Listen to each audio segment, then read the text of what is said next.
Okay, to answer William Martin's question, is this 9:30 Central Time or Eastern Time? I believe it would be 9:30 Eastern Time because I am Central Time and it is 8:30 now and we are live. So hello everybody. Thank you so much for popping in. We haven't done a live stream in a little bit. I try to do these monthly and we did not do one in September. It just got too busy. But we're finally doing one now, partially motivated by one of the people that's going to be on here. This is going to be a little bit different. First of all, if you're new here, my name's Daniel with the Cobwebs channel. Usually I do these live streams solo and we just kind of talk and I just connect with the chat. But I'm going to have a couple of people on here with me. And it's cool because it's going to be a reuniting of some guys that I used to podcast with a lot. So for those who don't know, before I had a YouTube channel, I ran the Cobwebs podcast for a long time. And I got to know a lot of people through podcasting. So I'm reuniting a couple of guys that we used to podcast together a lot. And it's going to be really, really fun. So we're going to talk about horror movies. We're going to talk about like the current horror movies this year, what's coming up, what we're excited for. A lot of the conversation I think is going to be directed by you guys and like what you want us to talk about, what your questions are, stuff like that. But I will introduce them in just a little bit. Looks like we got a lot of people in the chat. So we do have... We got Ben in here. Fun fact about the movies on Rotten Tomatoes movie trailer today. The first 7 movies were horror movies. Well, that's fantastic. Love to hear that. Ozarks boy. Okay. I grew up in the Ozarks. I live like kind of just outside the Ozarks now. So if you're talking about Missouri, which I assume you are, very, very cool. Fairly new subscriber. Has probably been covered before in the channel. Has anyone seen the movie Evil Speak? Yes. I love Evil Speak. It definitely placed on my top satanic horror movies list. Hello, Vanderhoff. You can see I got the tombstone right back there. Right now I got Halloween movies up there, but I still got it right back there. Vanderhoff made that tombstone. Brandon, Sasquatch are real. I hope so, man. That's my hope. Hello, center of the universe. It's always good to have the center of the universe here. Hello again, Ben. Very cool. That sounds really good. Joan, I do have a guest here from Canada, so I'm going to bring him in just a little bit. Hello, Anthony. Hello, Susan. More Canadians. We're gonna have a big Canadian turnout here today. Oh, Will is from Sacramento. Awesome. Hello, Spriglet from New York City. Very awesome. What's going on, everyone? Excited to connect tonight. It's actually my birthday. Happy birthday, Drayton. Drayton's a very cool name, by the way. Halloween season and full on foliage in upstate New York, so I'm fired up. That's fantastic. We are having an unseasonably warm Missouri right now. I said in my fall video that we had already got fall temperatures. That was true at that time. It went away quickly, and it's been in the 80s since. So I'm going to take a pause from the chat and bring in my guest. So first of all, you know him if you've been around the chat for a little while. It is Chris Hurtado from Figure Out Films. Chris, how's it going, man? Dude, what's up? Thank you for having me. I'm so excited. Always a pleasure to be on here, especially in this holy month of spooky season. That's right. Yeah, I was just saying to you, I don't think we've done a live stream together. I don't think in a year, because a year ago in October, we did one like pre-gaming our 24-hour marathon that we did. But for those who don't know Chris, my best buddy, my college roommate, we currently live down the street from each other. Most of the new horror movies that I see in theaters, I do see with Chris. So it's good to have him here. And then we got another guest, a very special guest, a guy that we became good friends with through podcasting and we haven't talked to in a while. It is the director of Tubi's Low Lives, Mitch Oliver. How's it going, Mitch? What's up, guys? Oh, yeah. Not Good too to much, see you man. both. We're just excited to have you. Yeah, I'm excited to be back here. Like we were saying, it's been so long since we've done this. And the last couple of years, like I just have been so out of the like podcast game and all that kind of stuff. So the spooky season is kind of taken a hit for me. I haven't felt the spirit in a little while. We're coming up on 2 years now since we filmed Low Lifes, where we were filming that during the spooky season, like prepping it, and then we were on camera just a week after Halloween. So that was the last time. That's about the best way that I could personally feel the Halloween season is making a horror film. But I really am making it my goal this year. I've already like scheduled a few things with friends to go out and get in the Halloween spirit this year. And there's nothing that can help that more than talking with you guys. Yeah, absolutely. I need you to settle something for me, Mitch. So when Terrifier 2 came out, I came on your podcast, which Mitch used to be the host of the Terror Table podcast, and that's how we initially connected. I came on your podcast talking about Terrifier 2, and I remember saying that, Terrifier 2 is a great Halloween movie, but I want Terrifier 3 to be a Christmas movie. Yeah, that was you. And in my Terrifier 3 video, I talked about that, and some people were calling me a liar, like, no way you called that, no way you said that. 100% you did. 100%. That's right. Thank you. Yeah. Oh, we got somebody here. Lana says Low Lives was amazing. That's awesome. Oh, cool. The PFP is crazy. What's a PFP? Profile pic? Where you at? Okay. Where you been? Yeah, see, Chris, you're the one who keeps me up to date with all the lingo. He's always teaching me about the kids. Chris is a teacher, so he has to be up on the kids. He observes those kids. Yeah. Crazy. Yeah, Mitch is the director of Low Lives, movie on Tubi that I'm a big fan of, which was a big relief because when I watched it on Tubi, I'm like, oh man, like I love Mitch. I hope this is good. And then I watch, I'm like, this movie is awesome. So I've talked about it some on the channel, and I've heard from quite a few people on the viewers that they've watched it and they really liked it too. That's great to hear. Yeah, it almost made me pay for Tubi. It was crazy. Is that even that's not an option, Chris? Just constantly spreading misinformation over the web still. Yeah, can you guys hear a kid screaming? I can. That's not me. I'm going to close my window. My kid should be asleep, so I don't think it would be. Yeah. Happy people are enjoying Low Lives, and it's a good time of the year to watch it. It was originally meant to be like a summer camp, like a summer vacation movie. But because of our prep and us coming on late, it ended up being an autumnal movie, and I really wanted to take advantage of that. So that's why we added in all the pumpkins on the porch, and we have Savannah shooting a bow and arrow into pumpkins. And I was like, this is kind of romantic for me, being able to make my first feature that's kind of set around the spooky season. Dude, I forgot about that aspect of it, and now I'm thinking I need to talk about it in next year's fall video or something. Yeah, we actually had one of the producers was getting confused by all the pumpkins. He's like, "What's with all the pumpkins?" And we were like, "It's fucking. We can see each other's breath out here. It's fucking cold. It's not summer. We can't hide behind this." So me and Tesh put more pumpkins in. Good. That's what I would do. Yeah, obviously. Oh man, Mr. Boone says, God, I hate the word autumnal. You must have a hard time around this channel. Not on this show. Yeah. I only know the word autumnal because of you, Daniel. Some people tell me. I didn't know it was a weird word until I started saying it. People were like, what is this word? I've never heard I knew it was a word until. I'm not gonna lie, I didn't either. If you put it on a t-shirt, it's official, so yeah. Whatever. Yeah. Oh, we got Chase in here from AVA Pop Culture. How's it going, man? Thanks for dropping in. Have you ever seen Dead Mountaineers Hotel? I've never heard of this. God damn, no. It sounds kind of fun. Oh, Justin said, I had to check my baby monitor to see if one of my kids was screaming. Sorry, chat. Oh, that's great. Mr. Boone says, I paid to use a VPN to watch Low Lives. Nice. Worth it. Yeah, that's awesome. Now he got him. He Next got time use Pirate Bay. Yeah. West Coast Dave wants to know what Low Lives is about. Mitch, you want to tell him? Yeah, it's about a family from LA vacationing across the Pacific Northwest, and they run into some spooky locals and end up having to stay the night at their place. And that's all you really need to know going into it. It is a movie though that's built on the tropes that you come to know and really know and understand from the genre, but we did our best along with the writers of the film, of course, to flip things on their head a little bit and do some fresh stuff. Yeah, for sure. It's such a love letter movie for you, Mitch, just knowing you and the movies you like. There were so many times where I'm like, this guy, he loves this movie. You can tell, I love that aspect. I love when people do things unabashedly because they love them. That one shot from TCM, I was like, yeah, that's the Mitch I know. It's just it's so fun to see that, man. Yeah, I appreciate that. I will say though, it is funnier and lighter than I expected from you. When I put it on, I fully expected it to be really grim and depressing.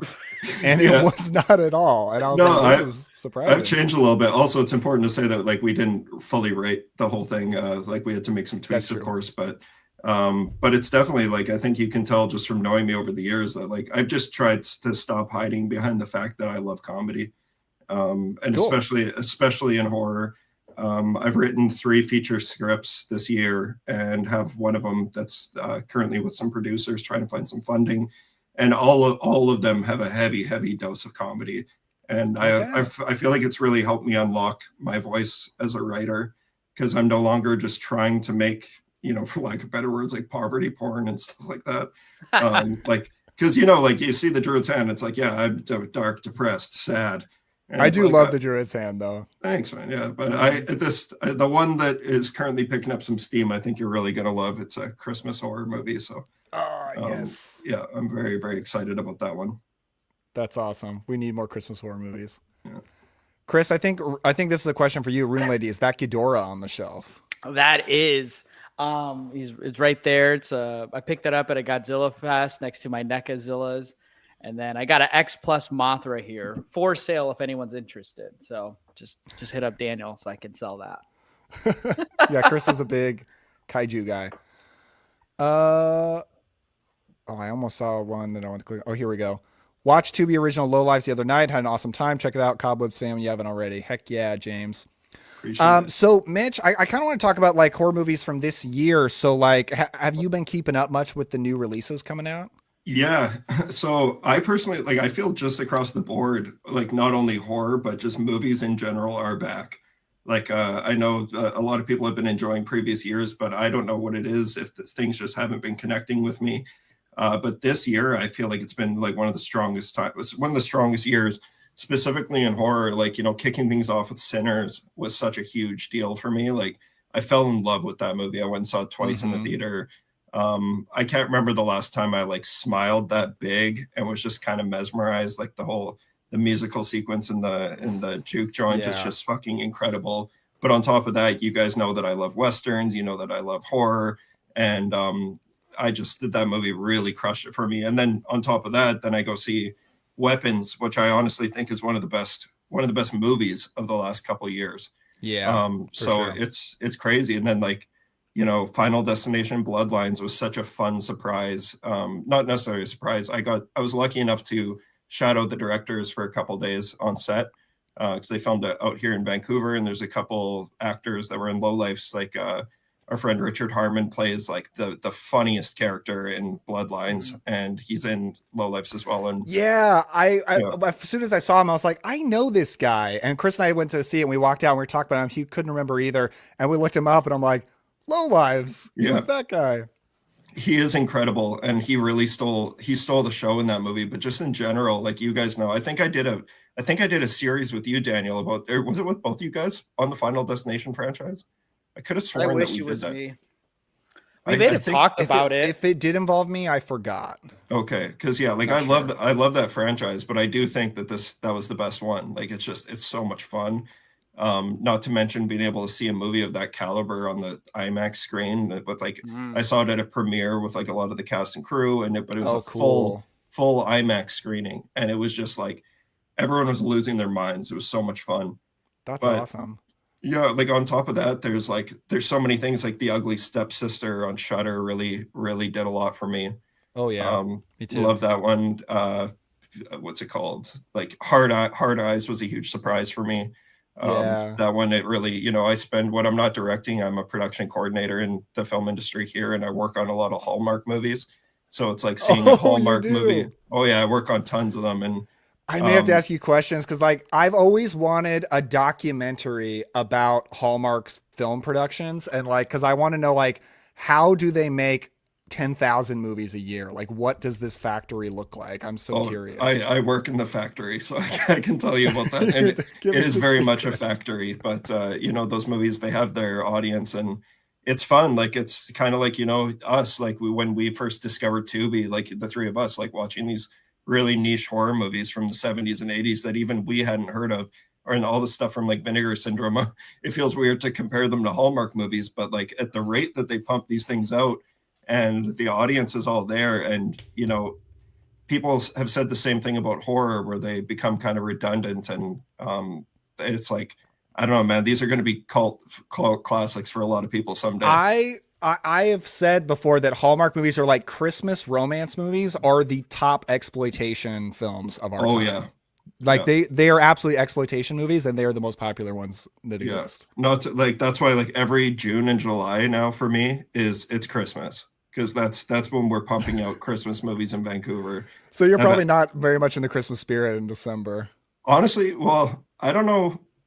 I think I have been lately just because it's now the time that I get to go home and see my family. So like Okay, that's the one thing that kind of saves it for me. that makes So sense. so I very much love it, but that's why it was important for me that like I've always had this idea for this Christmas horror movie that I want to do, and it's like I'm also going to try and film it back in Saskatchewan because it's yeah I love Christmas as well. But with that being said, it does make me sick when I go to Walmart and I see that there's Christmas trees by all the There pumpkins. is now. Yeah. Yeah. I went into Michael's the other day, and like usually the whole front is Halloween stuff. The front is Christmas now, and the Halloween stuff is pushed over here. It's really weird. Hmm. But yeah, this long story short for me, great year for horror movies. I made a big list of like my favorite ones, but I'd like to hear from you guys as well. Well, I Yeah, had a quick question. Does Mitch, when you go home for the holidays, like, do you feel like you need to quit your big boy job and settle with the farmer girl there, like a lot of these Never, Hallmark movies do? never, Chris never. is the big city boy who comes back to the small Yeah, town, and he's got to help the local cupcake baker save her Not a shop. yeah. sustainable career at all, but No, somehow he's it's trying to keep working. the boutique Blu-ray shop in the store Overpriced still when too. Barnes and Noble comes into town.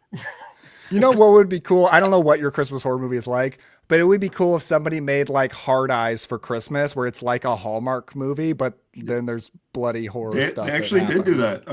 There's it's called It's a Wonderful Knife. I think that Oh, one's that's right. on. I've still never seen that one. Yeah, yeah. My friend Cassandra's in that movie, and it's very much a slasher set around like a Hallmark town, and it was all filmed out here, so they use like it's all the same prop houses and everything. So Yeah, that's yeah, one of the top Christmas horror movies that ever since it came out, I always intend to watch it at the season, and for some reason, I haven't gotten back to it yet. yeah, So for my, I had three horror movies actually that are in my top five for the year so far that you didn't mention. So I'm curious what your thoughts are. Together, what'd you think yeah. of Together? It was a blast. Super fun. Yeah, Yeah, really I good. want to see it again. Like that's like a perfect date night movie.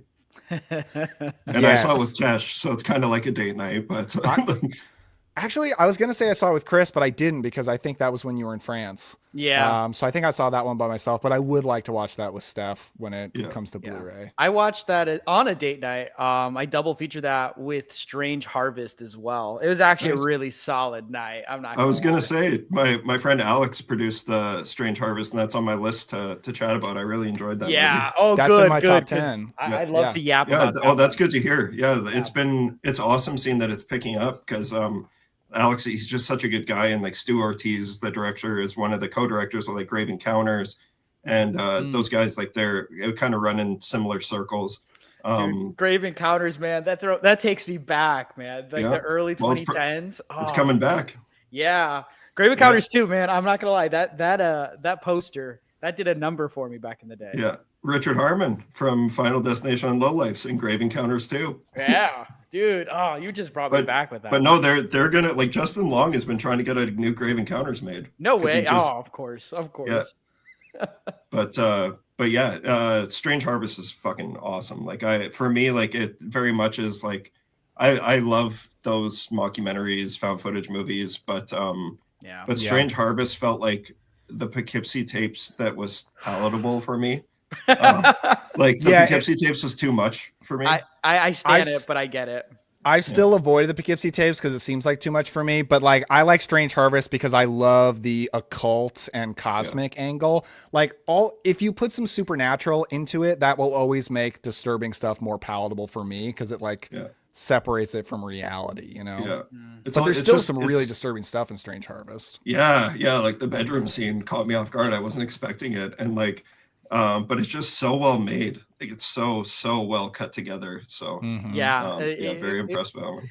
I kept saying like I love the cosmic stuff so much, even though we just got a little bit of a taste of it. I really wanted to see so much more because they did it so well. Yeah. Also, this was the year. Was it this year, like the end of last year, and then they kind of pushed this year, Daniel, where we kind of went full throttle on the whole Eldritch horror, like you educating me on this. Yeah. Yeah. We started, Chris and I this year I think it was driving back from Chicago last year, but we just got really into researching Lovecraftian horror and the cosmic gods and all of that stuff. Shit's tough, fun. not gonna lie, bro. Like it's so cool. And then when I saw that on Strange Harvest, I was like, yes, I need that.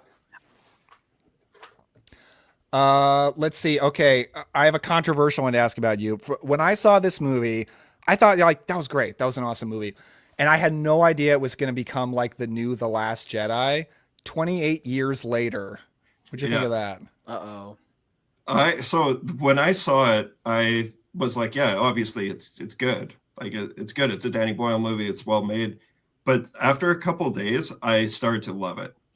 Like I really, really like it now. And I think a part of it might have also been that me and a couple of friends kind of became obsessed with the score. And like we drove around to it a lot this summer.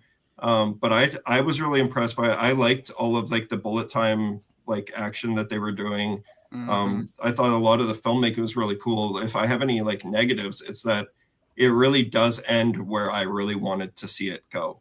Like I like the Power Ranger shit at the end. Like, Finally, some support for those guys. Oh yeah, like I like that. So I'm excited to see Nia DaCosta's Bone Palace. Yeah, me too. But yeah, I loved it. What did you guys think? I loved it too. Chris and I had heavy disagreement about it. We saw it with a fairly large group of people, and we walked out. I was like, that was awesome. That was amazing. I was the only person that thought that. Everybody else had heavy criticisms, and then I saw so much hate for it online. Like I put out a solo review of it, which I usually don't do these days, but I did for that one for some reason. And I had no idea how much hate was going to get thrown in the comments. It really is the Last Jedi of horror movies. And I still don't understand why. Yeah. Like, yeah. I don't get it. I don't really get it either. The other movie that did that this year, but like to an even more extreme sense, was Eddington. Except for I feel like most people just didn't see it. Yeah. As soon as I saw the trailer for Eddington, I was like, yeah, this is going to be very like politically. Usually if people like get political, it's going to get polarizing. But if 28 years later was particularly political, it may have went over my head, except for maybe Brexit commentary, but not being British, I don't super understand that.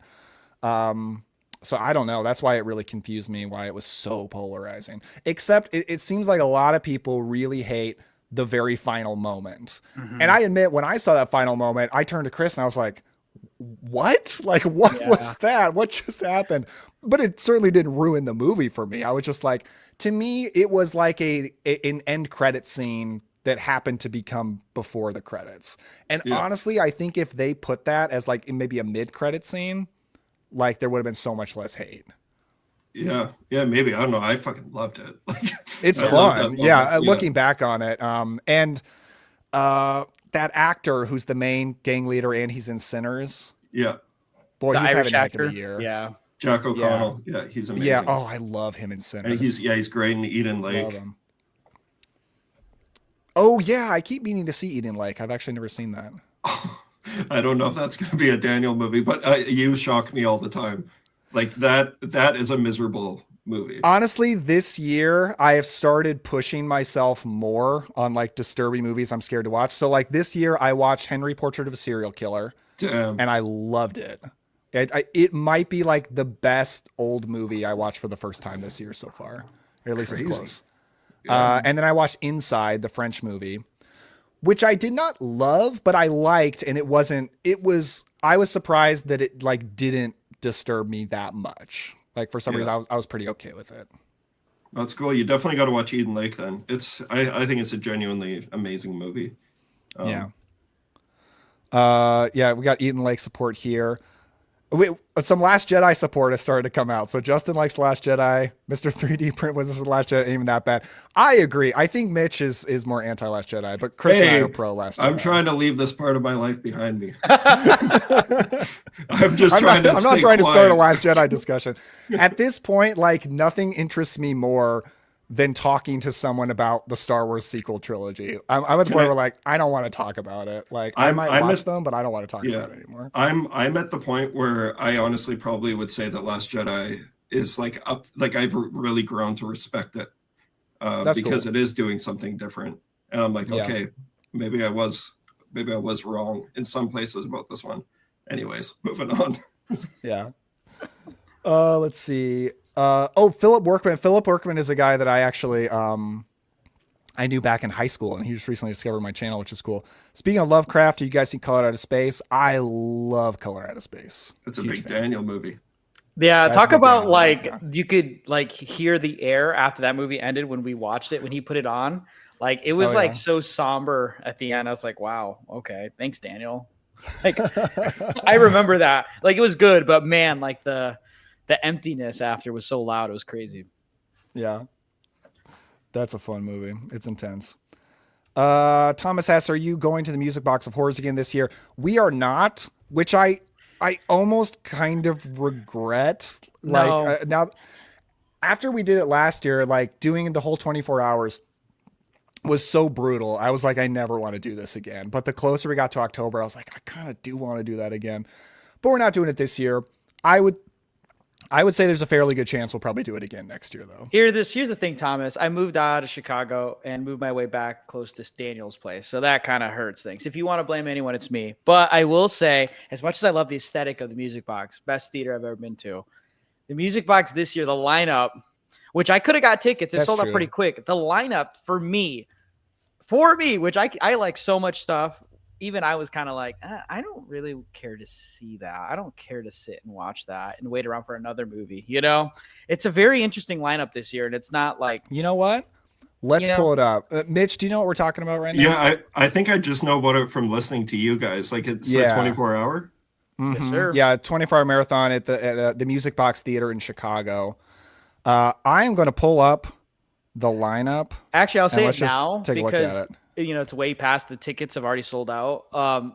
Our friend Keith and Keith Rich, him and I had been colluding on maybe us two just going and then going to that and then coming back for the movie marathon Daniel's going to be having, and we ended up not doing it. Oh yeah. Let's see. So this year, I don't know if this is necessarily the order, but the movies they've announced so far is The Bat from 1926, which I've never seen. I've seen The Bat with Vincent Price, but that's obviously not 1926. Hellraiser Bloodline, that's the fourth Hellraiser movie, which I like. Yeah, I wouldn't necessarily be jumping up and down to go see it in the theater, but I like that movie fine. Inferno, I'm actually not a big fan of. Kind of controversially. It's one of my lesser favorite Argento movies. And I actually recently, I've talked a lot about how I saw Suspiria at a drive-in. It was a double feature. They showed Inferno right after. And even seeing Inferno at a drive-in still did not convert me. I still don't love that. Do you guys have an opinion on Inferno? I just watched Opera.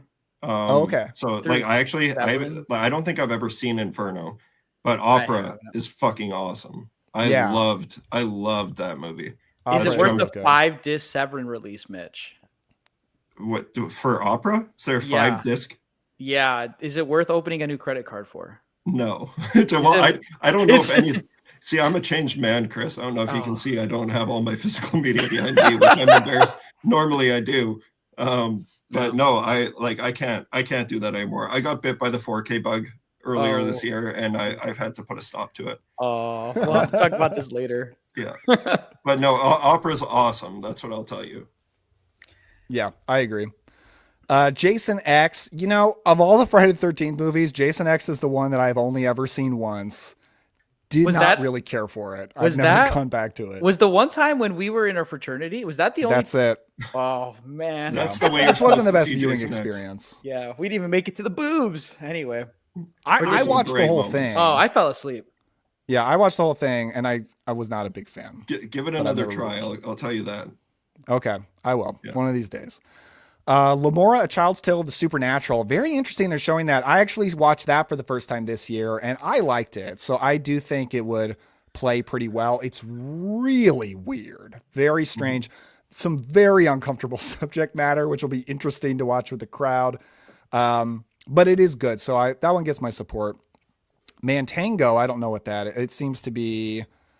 Well, it's directed by Ishiro Honda, who did Godzilla and a few others. Oh, okay. So it's probably Japanese. But, then? Yeah, it is. But I don't know. I read it and it didn't sound too good. And a lot of Ishiro Honda stuff I don't find too interesting outside of Godzilla.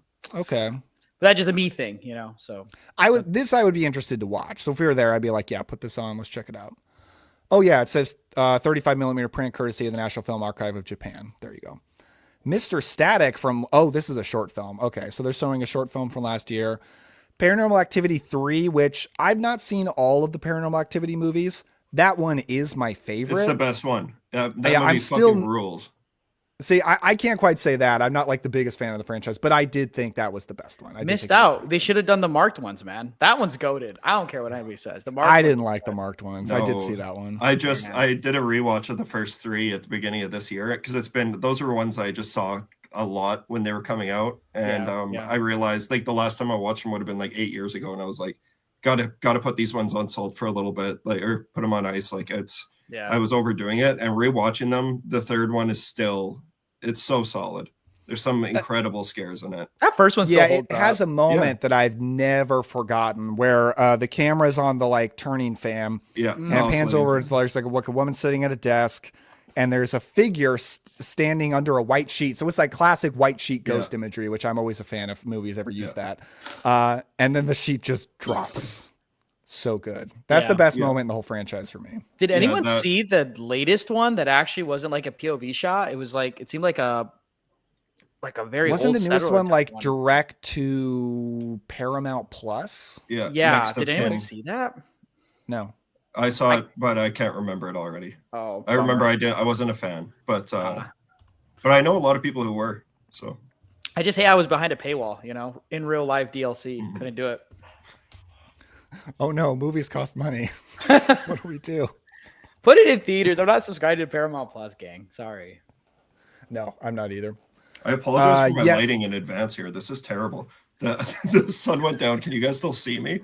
No, I could still see you. I noticed partially through this that I didn't have my backlight on. So now it looks better. Oh yeah. There you go. Yes, Justin, Tenebrae is awesome. I'd put that as I'd say that's like my third favorite Argento movie. Great movie. Thank you, Nightmare Files. I appreciate that. So Inferno is your favorite to watch in October. I kind of get that because I do love the finale with the skull-faced figure. That is a very Halloween-y image. So I get watching in October for that. That makes sense to me. See, I really want that to be me. This person said I disliked Inferno at first, really appreciate it after watching it after some time has passed. Thing is, I think I've seen it at least 3 times. So like I really want to love it, and I've still just not gotten there. Yeah, I'm with you, Mr. Boone. Ooh, Lindsay, anyone else get excited? Anyone else get tickets to the limited run of Guillermo del Toro's Frankenstein? I'm excited. I want to so bad. I keep checking my local theater, and so far they don't have it. So I don't know if they're going to have it. But that's my most anticipated movie of the year. So I really, really hope I can see it in the theater. Weird that it's not getting like a big run. It's just so weird. Yeah, I know, because you think that movie, Nosferatu did fantastic at the box office. It did really, really good. So you would think that Frankenstein, they would have faith in that. We got Ari Aster after Beau's Not Afraid in theaters, but we can't we can't get Del Toro Oscar winners Frankenstein. Like, come on. Yeah, Netflix theatrical releases are weird because they also released Glass Onion just limited, and Glass Onion would have done banger numbers for them if they kept it in theaters longer. It already did really good in limited run, but I don't know why they won't keep things in theaters longer. Oh yeah, it's Netflix. I forgot about that. Yeah, so they're pushing it hard to just be streamed. Yeah.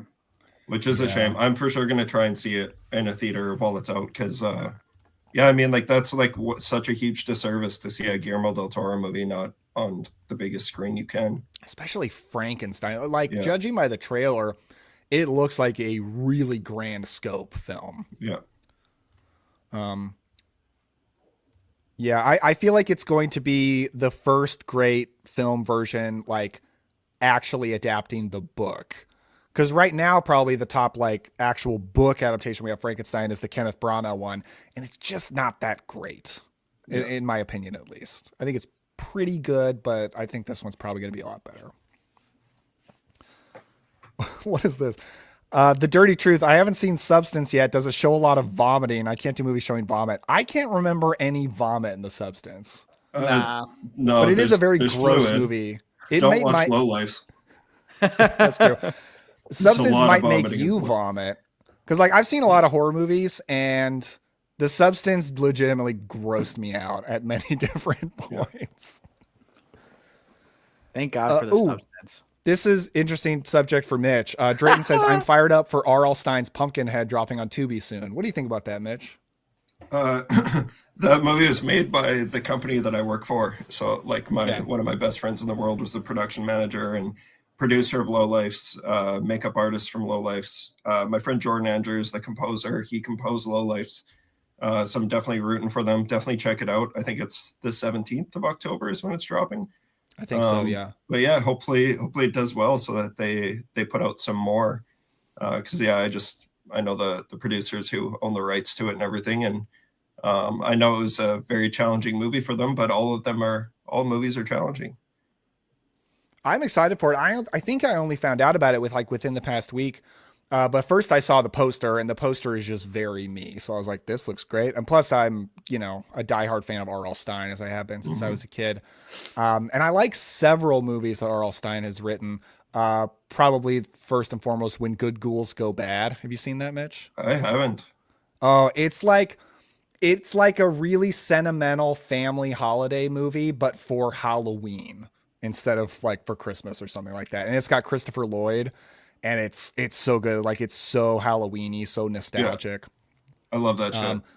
But Pumpkinhead looks fun. Like, I saw a still image from it, and it's like literally like a guy's face and a giant pumpkin. Yeah. It looks like fun Halloweeny practical effects. Yeah, my makeup artist Andy Lee, he's an absolute genius, and he designed the Pumpkinhead mask and like the pumpkin, and that guy just does such incredible work. But I know it's a movie definitely meant for kids. So hopefully people enjoy that. But hopefully this is something that gets kids excited the way that we did when I saw Ernest Scared Stupid, or like my girlfriend just showed me. We just watched Halloween Town for the first time last night. I had never seen it. Yeah. And I was like, yeah, watching that at my current age, it's a different experience, I'm sure, than watching it. I actually saw Halloween Town for the first time as an adult as well, and it's not my favorite. Yeah, it's kind of fun background noise, but then there's movies like Hocus Pocus that are so like timeless. Like, it's so timeless, and honestly, even Ernest Scared Stupid. I don't know if maybe that's because I have such a strong affinity for that movie, but like outside of a few things, it's so good. Damn, I'm gonna really end up watching this movie. I think I saw Ernest Scared Stupid for the first time last year. It was either last year or the year before, and I thought it was great. That's the movie got me into horror. It was the first Ernest movie I ever saw. When I was a kid, I always assumed Ernest would be really annoying because I didn't like the DVD covers where he's like, and like every single one. It's basically early YouTube thumbnails. But when I watched it, I was like, no, Ernest is great. He's like so endearing. Like, I'm totally on board for that character. No, he was like, that was an obsession as a kid for me, but like Scared Stupid, like that movie destroyed me. You guys know, speaking of another movie, hope I'm not jumping the gun here, but a huge movie coming out this year, if you know anything about me, which I know you guys do, is Anaconda. Like, the first time I watched Ernest Scared Stupid, I got so scared and I was crying, and I was calling my mom had to call my dad while he was at work. And she's like, well, we just got to rent him another movie because like that's the only thing that calms him down. And my choice was Anaconda. Hell yeah! And I watched Anaconda with my whole family and had the best time ever. Loved it. I was obsessed with it. But I wasn't scared at all of Anaconda. But Ernest Scared Stupid destroyed me. So you're not scared of snakes, but you are scared of trolls. What's funny is I'm absolutely scared of snakes. Oh, okay. Yeah, like I'm definitely scared of snakes, but I don't know. Yeah. There's just something about Anaconda and Ernest Scared Stupid just like rearranged my DNA. But there's not like you guys saw it. Like even at this age, like that troll was designed by the Chiodo brothers who did like Killer Clowns from Outer Space, and like it's the most grotesque looking troll ever. Like, yeah, I think it's great. The kid in bed and he looks over and the troll's sitting there, and it's like a troll that turns children into wooden statues. Like this is so over the top, and also because I think I had already fallen in love with Ernest at that point, so seeing him in peril really upset me. Sure, yeah. I keep wanting to do like a video on like troll and goblin horror movies because I feel like they're such classic spooky characters, but there's not really that many movies about them. But Ernest Scared Stupid would have to be on there for sure. Yeah, we need more the original troll. What's that? We need more troll movies and like ones that are Absolutely. like maybe treated straight face. Like Troll, even I've only seen it once, but I remember Troll Hunter being dope. I Yeah. need to watch that. I haven't seen it. The They movie that really sparked this in me is I recently watched Unwelcome. Have you seen that? Oh yeah, yeah. We programmed it a few years ago. It's crazy good. I loved Yeah. it. And it's like a perfect goblin horror movie. Yeah, that's like the garden gnomes, isn't it? Like they're like garden goblins. Yeah, they're goblins. Yeah. They're called the Red Caps. It's an Irish legend. Yeah. there's But yeah, they're classic goblins. when I was on my honeymoon at Bali, we were watching like movies like on our phones and stuff like that. And one of them we did watch was Troll from 2022. It's like a Netflix one. It actually was solid and like actually made I me haven't seen feel that. for the trolls. It had so much. It was I'm pretty sure Scandinavian because it's like Okay. in. I think it's if it's Norwegian. What is it? Crap. Norway. Norwegian from Norway. Yeah, from Norwegia. But it was This actually. man is guiding our next generation of kids, by the way. Hey, I moved to English now, so don't have to worry about the geography.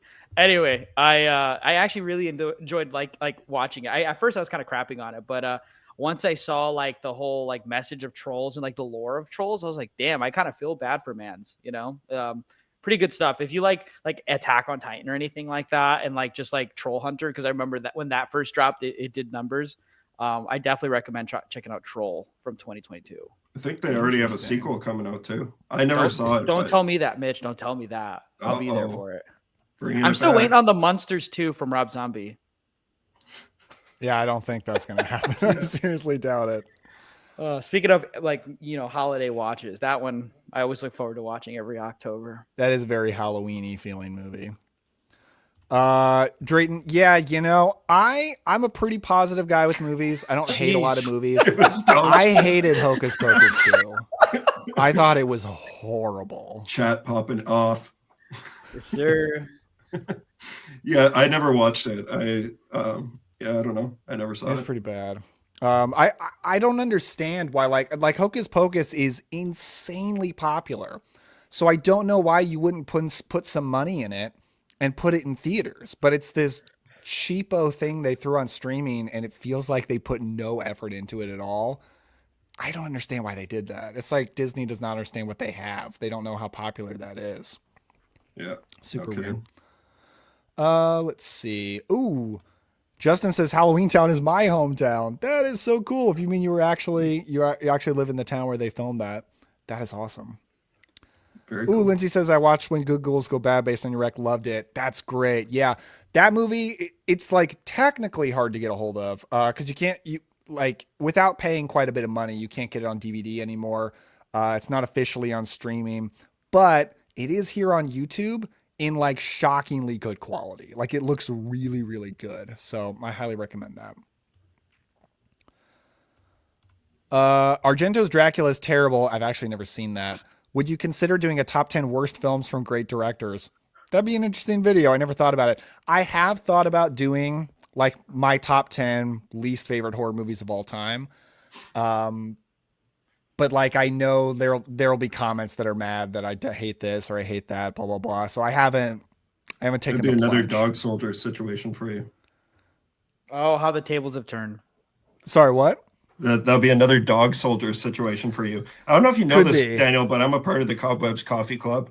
I keep Oh, are up you? with everything you do, and I know that's Oh, a weird thanks, time man. to jump in, but I gotta say I've been saying it for years, like ever since we started, talking to each other online and doing each other's shows and whatnot.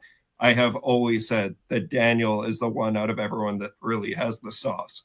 So it's Oh, cool thanks, seeing your man. your channel. I'm just throwing in some glazing here right in the middle. Insane. All I over had the to- screen.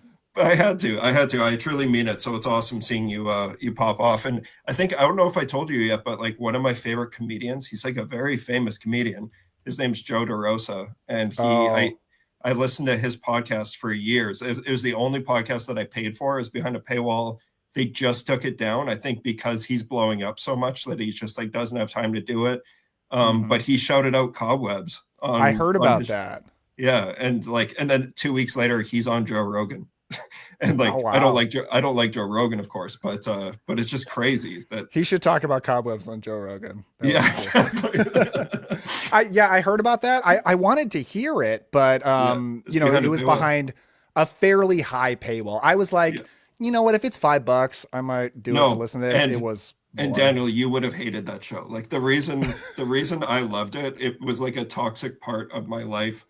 Those guys were just so miserable all the time, and all they did was bitch. And he's made his whole career off of being the angry comic. Like he's just mad at the world. So when I hear him shout out Cobwebs, I'm like, what? Like Daniel's the most positive, like well-versed person I've heard. I'm like just picturing Joe DeRosa watching Cobwebs with his coffee club mug. Yeah, pretty funny. Oh, that's amazing. Thank you for sharing that. That is so funny. Oh, man. Ooh. Jose says, thanks for your great content. I just picked up and watched Trick or Treat this week. First time watching, loved it. That's awesome. That movie is one of the best to ever do it. I'm so glad you found that and enjoyed it. Let's see. Just a question's been lingering around. Who or what actors have the most potential to be the next Freddy? Leonardo DiCaprio, Joaquin Phoenix, and Matthew Lillard come to mind. I think it should be an unknown. I don't want it to be a recognizable actor. I wish I could remember. There was some YouTube channel or podcast I was listening to. You know who I think it was? I think it was Nick from the Lost River Drive-In on Hit the Bricks on Drum Dum's channel. But he shouted out some guy. I think he was in like the Viking show, maybe something that he thought would be a good Freddy. I looked him up and I saw his picture and I was like, yeah, that guy has the look for sure. But it should be somebody that most of us aren't familiar with. But I've said this before. I am 100% in the camp of recast Freddy. I want more Freddy movies. I feel positive that like the big reason they're not making Freddy movies is because they're scared to do it without Robert Englund. And I say, like, you know, what if we didn't get any more Dracula movies after Bela Lugosi? Like, it's okay to recast. Let's get somebody else in there. I want more Freddy. I don't know. What do you guys think? Yeah, I agree. I mean, I've said it before. Bill Skarsgård, and then most recently, Ethan Hawke. Like they perform such like pseudo Freddy performances for me. They're kind of our Freddys right now, as Pennywise and now the Grabber. Yeah, which I'm totally happy and fine with. So, I do want a Nightmare on Elm Street movie, and now that you mentioned they might be waiting until Robert Englund like is done with like completely with everything with Freddy. They won't do it, but I have no idea. I could not fan cast that role at all. I would just say, just give me more Black Phone or more It. But we already got those sequel movies, so or getting them. So I don't have much to say about that. Then, yeah, definitely not Leonardo DiCaprio though. Wait, no. like I cannot see him. No, I definitely want to see like I want. But the great thing if Leonardo DiCaprio being Freddy is if you're a woman over 23, you're safe. He won't go after you. He's 25. Just 25. Sorry, whatever it is. Yeah. No, that's I don't know. I'm definitely in the same camp as Daniel, though. I think it should be an unknown, and that they should stop being cowards about it. I would love to make a Nightmare on Elm Street movie, but we are getting stuff like that already. Like, I can't wait for. I liked the Black Phone. Like, I thought it was good.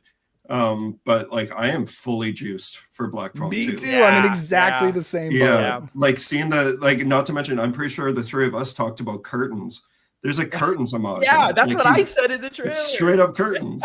And it's like it looks awesome. And I'm like, fuck me. We're in this era where Ethan Hawke is doing this shit. Like I want to see it go hard. That trailer is so good for Black Phone 2. Once I saw that trailer, I told Danny, I was like, we got it. I haven't seen the first one, so we got to watch it. And we did. And it was a really good time. Yeah, the first one's really good. I cannot believe how late I was to that movie. It was really good. Yeah. I think the thing that threw me off at first about the Black Phone when I first saw it is it was like exactly what I expected. So it doesn't really have any surprises. It doesn't subvert anything. It doesn't have any twists. Like, it is what it is. Like, kid gets kidnapped, talks to ghosts. That's it. So that's why I'm excited for the Black Phone 2, is it looks like they're throwing a big twist on it. They're going in a different direction. I'm pretty much always in favor of horror movies going supernatural. And I know some people say like when it's grounded, realistic, it's scary or blah, blah, blah. I always want there to be like a supernatural angle as much as possible. That's one of the reasons that I'm a fan of the Cult of Thorn trilogy and the Halloween franchise. I'm like, yeah, sure. Let's bring in this Celtic cult stuff. That's great. Respect for Curse of Michael Myers. I'm a big Curse of I Michael love it. Myers That fan. movie has such a vibe. It really Like, does. it's so mean. I love it. Yeah. Does it all make perfect sense? Fuck No. no. Does it make sense as a sequel to the original film? No, for sure not. But it's a really fun movie to watch. No, Foul Owl, you were definitely not too late. Absolutely. Thanks for dropping in. Why is this owl so aggressive? Jeez, that dude's about to come at me. Ethan Hawke earned my respect with Sinister. That was a great performance, and Black Phone was high quality. You know, I've been wanting to rewatch Sinister because Sinister, it came out during that time. I've been talking about this a lot lately when like I became kind of a snobby horror fan, and I like rejected anything that was like I judge mainstream horror that was like too popular. So that's when I like really turned against the Conjuring movies and stuff. But lately I've been getting over that and like enjoying a lot of the movies from that time period. So Sinister is one that I want to rewatch with all that in mind. Yeah, there's some like just true all-timer moments in Sinister. That's one that The lawnmower moment. the lawnmower moment burned is in my brain. unforgettable. The pool. Yeah. Even just the opening. I remember when that was the trailer, like where it's like the family in the tree. Like that was just such haunting imagery. Yeah. And like so it's I'm a big fan of like I'm not always the biggest fan of like the movies when they're finished, like Scott Derrickson stuff, but I always think that he's got something really interesting to say. Funnily enough, like yeah, Sinister, I love up like there's a point where it loses me. And I've been waiting for it for me to come around and just be like, oh, I just full on love this movie. Because I feel like it has all the ingredients for something that I would just be obsessed with. But I think I don't know, spooky kids for some reason just there's always been a disconnect for me if it's not the orphanage. I'm much the same. And I think another reason why, like, because when I first saw Sinister, I should clarify, I thought it was great. It was more like after the fact I started to turn against it, like I did with a lot of mainstream horror during that time. But I think another reason for that was I saw Sinister 2 and I thought it was like horrible. Oh, that was so I was just like, screw this whole Sinister thing. I hate this stuff. Yeah, I forgot that existed. And that movie, I feel like Sinister 2 went harder on creepy kids than Sinister 1 did. And it was a bad creepy kid movie, I think. It felt like it had that like that very rushed, we got a hit on our hands, let's get one out next year stink on it, which we've seen several times in this genre. But Sinister 2, like I can't remember a single thing from that movie, and I remember I saw that in the theater. We got a super chat in here. Thank you so much, Tom, for the $4.99 super chat. Has anyone seen The Nanny with Bette Davis? Great hammer film from the 60s, not streaming anywhere, but is on this platform and really good. Man, people ask me this a lot on live streams, and I always have to say no. I think The Nanny is the only classic Hammer horror film that I have not seen. And for a long time, I hadn't seen it because you can't really get it on physical media, and it wasn't on streaming. I was told a while ago that it is now on YouTube, but I still just haven't watched it, so I got to get around to it. Thank you for the reminder. Yeah, no, I'm going to add this to my watch list. I haven't seen this one. Yeah. Let's see. Val, you're darn right. I'm aggressive. It's almost a full moon. I thought the full moon was tonight. It was it was today, and let me tell you, the freaking moods were crazy today at work. Oh my god! Like, yeah, full moons are. I love them, but like, man, if I'm working, I'm in for a long one. I guess my crazy full moon experience was completely self-inflicted, but today I filmed a video of my top 100 horror movies of all time. God damn. And that was a brutal shoot. And like, not just a brutal shoot, but like that was brutal to prepare for. Like that list was impossible to put together. I second guessed it so many times, I tinkered with it. And now that I filmed it, I'm still thinking about going back tomorrow and like reshooting some things and being like, no, like this has to go in there. Oh man, it's brutal. It's tough. Stoked for that though. How long did that bad boy come out to? I guess you haven't started editing it. No, I have started editing it. I filmed for about an hour 40. You know what's funny is I think the video is only going to be like maybe an hour. I tried not to talk about each movie for too long, but now that I'm editing, I'm thinking maybe I should have talked about them a little more. Like maybe it's a little too quick, but maybe people will like that. I don't know. I think you got the sauce with how much you're spending on each movie. Sorry, I might just stop glazing Daniel now. Chill out, bro. Doing tricks on that. Yeah, I only know the term glazing because of Chris. Yeah, see, I don't think I would have. I don't glaze him. If that's I only know the term glazing because Chris used to glaze me, but now I'm nothing to him. It's all love, buddy. Come on now. Oh, let's I haven't see. gooned in a fortnight. Come on now. All kids are creepy, so you don't need to note them as being such a... I don't know if I agree with that. My kid's not creepy. Although dude, let me tell you. So my kid, as you would expect, he's really into horror and scary stuff, even though he's 2, but like he's all in on Halloween. He wants to see all the Halloween decorations. Do you know what horror movie character he has latched onto more than any? The nun from the Conjuring franchise. Oh yeah. Because we went to Spirit Halloween and they've got a nun animatronic and he is obsessed with that nun now. And it's like all he talks about. Boo. It's a pretty iconic looking image, I guess. Yeah, it's like when I was a kid, like it was like me and Dracula, and it's like him and the nun from the Conjuring. Wild. Oh boy. Anyway. Have you all ever discussed The Believers 1987? I've never talked about it on the channel. I have seen it. I thought it was okay. Have you guys ever seen this? I feel like who's in that one? I feel like It's Martin. I almost said Martin Short, not Martin Short. Sheen. Martin Sheen. Yes, Martin yes. Sheen. Yeah. Yeah, I saw this one a long time ago. It's like I want to say like African tribal magic occultism coming to the big city and scaring Martin Sheen. I think that's basically what it's about. It's very much like an adult horror movie. Like it's not teen screams. It's about adults and it's got like the air of a drama. And it's kind of low on the horror elements, but I thought it was okay. That was pretty good. I recognize the director. Didn't even know about this. Who's the director? John Schlesinger. He did Marathon Man and Midnight Cowboy. Oh yeah. Kind of strange. He did. I'm assuming this means that it's probably something worth looking into as well, though. Especially if it's Marathon Man, Midnight Cowboy. That's crazy. Mm-hmm. It seems to be one that's usually on. I was about to say it's one of those I see on Tubi a lot. So yeah, it's probably on there. Did I tell you all, or maybe Daniel, did I tell you that I had a coworker of mine? She forgot, oh yeah, it's October because it hasn't felt like it and stuff. And I was like, don't forget to watch a spooky movie this weekend. And last year, she really was wanting to get into a franchise. So, Friday the 13th last year in October and stuff. So she ended up watching quite a few of those.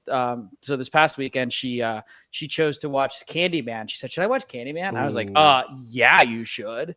And then she does this thing where she'll text me and like, oh my gosh, so this is happening right now, like during the middle of the movie. And I'm like, oh yeah, that's great stuff. And she said she loved it and stuff. It was great. And I was like, man, you should also honestly check out the remake one. I might rewatch that one. I love the Not the remake, but like, the sequel.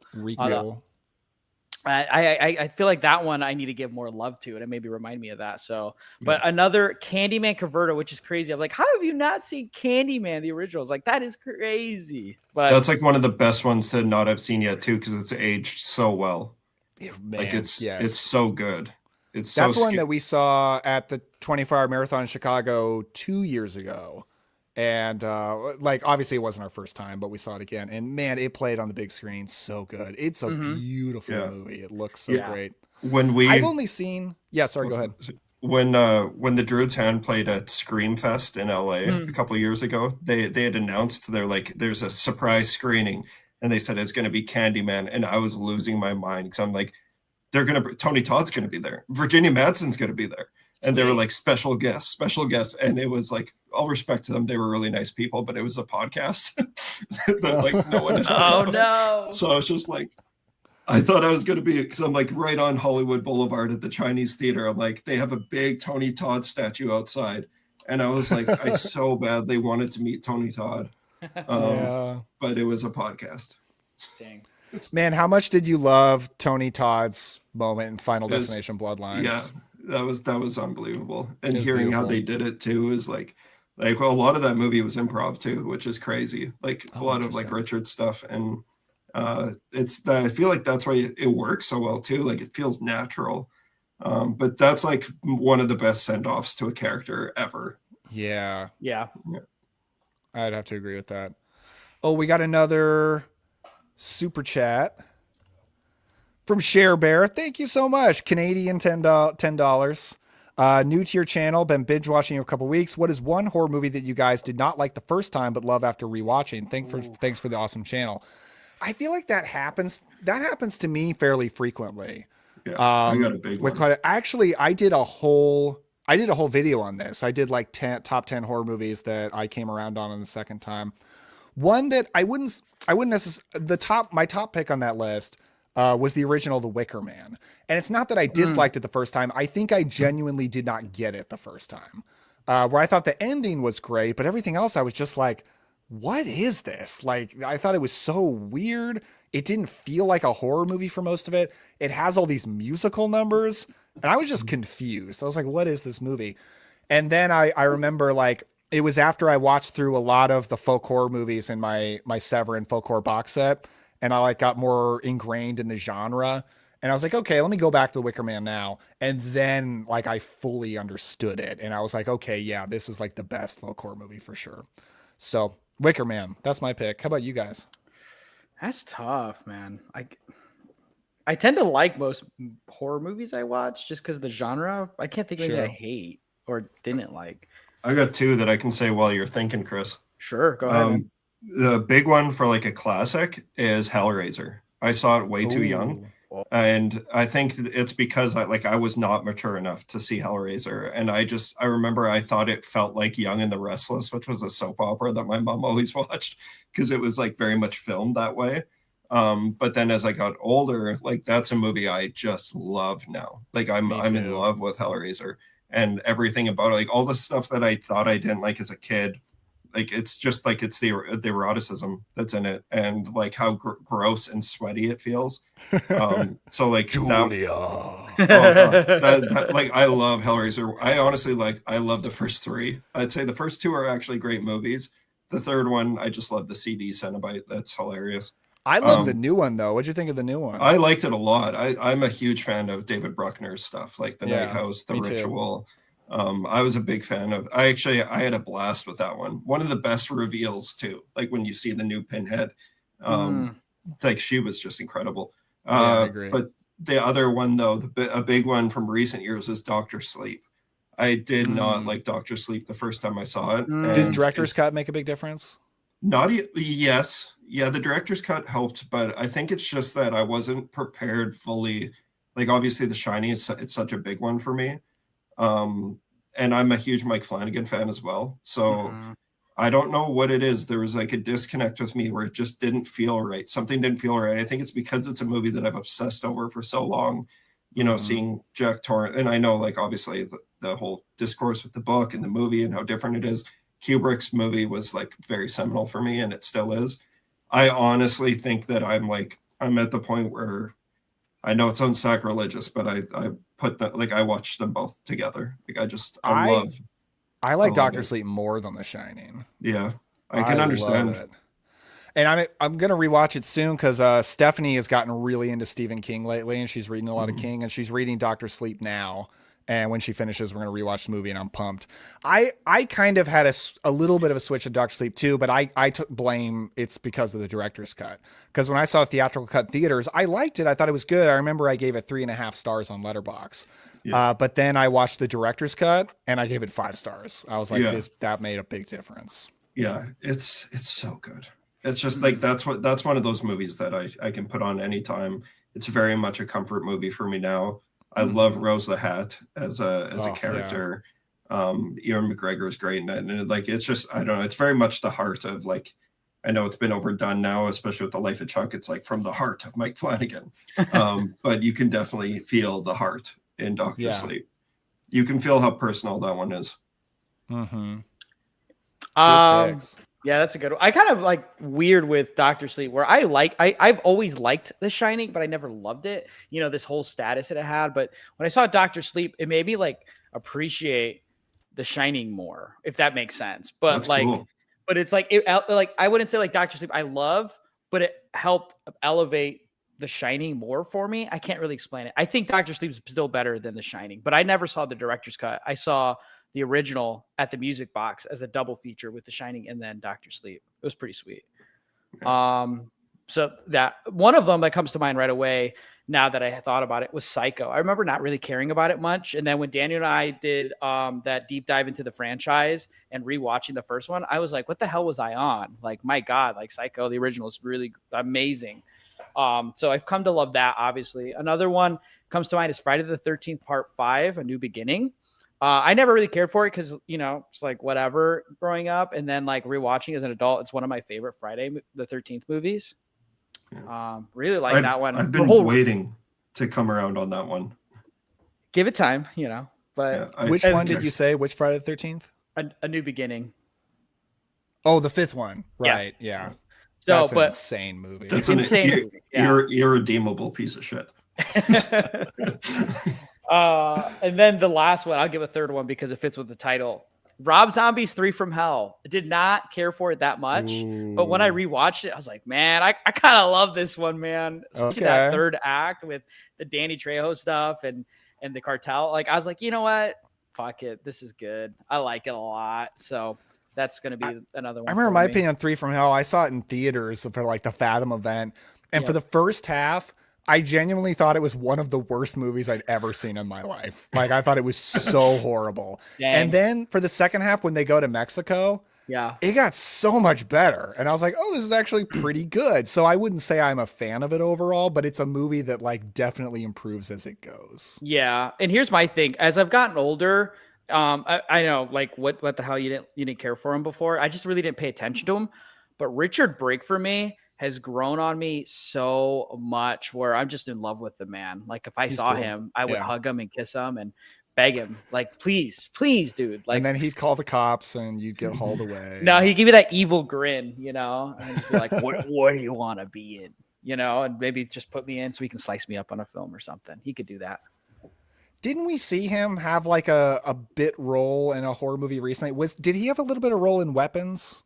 I'm just thinking he was in Barbarian. He was in Barbarian. Yeah, I know Barbarian for sure. Mando movie. You're thinking of Strangers. Oh, he's in the New Strangers Chapter 1. He's in the New Strangers. I didn't know that. The trailer. I have no interest in those New Strangers movies whatsoever. Yeah, Mitch, I was telling Dan, I was like, of all the like, you know, movies to get a franchise, The Strangers. It's the weirdest one like, ever. Why? Yeah. And like, crazy. Yeah, no, it sounds, I don't think, I love the original Strangers, though. A big fan of Brian Bertino's Strangers. I'm not a big Strangers guy. And I used to feel like that was like that was like a shameful thing I couldn't admit in horror circles, that I'm not a big Strangers fan. But now with these new movies getting crapped on so much, I feel like hating on the Strangers is accepted now. And I can admit I'm not a Strangers fan. Yeah. Mitch, although I thought the second one was kind of fun. I thought the second one was enjoyable. I told Daniel that the New Strangers movies, they remind me of those. Do you remember the like 2010s Exorcist movies, like that 1 and 2? Like, do you remember that weird release of one of them movies? Was Rennie Harlan too, right? Yeah. Oh, the beginning and Dominion. Yeah. That's what the vibe these movies give me. Can't shake it off. It reeks of it. Yucky. Yeah, very much Rennie Harlan. That's hilarious. We got another super chat, Trent, for $2. So thank you so much, Trent. The 1979 version of Salem's Lot better than 2024. Yes, I agree. Yeah. Although I am not a 2024 Salem's Lot hater. I got some enjoyment out of it. I think it's heavily flawed, but I think it is an enjoyable watch. Big ups on that 2024 release. It was good. But I also haven't seen the original, so I can't say anything. But. I'm not like I think Salem's Lot is like his best book maybe ever. Like Salem's Lot, Pet Sematary.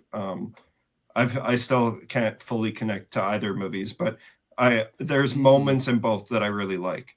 Like there's some of the spirit that Gary Doberman caught in the new one that I actually really dug.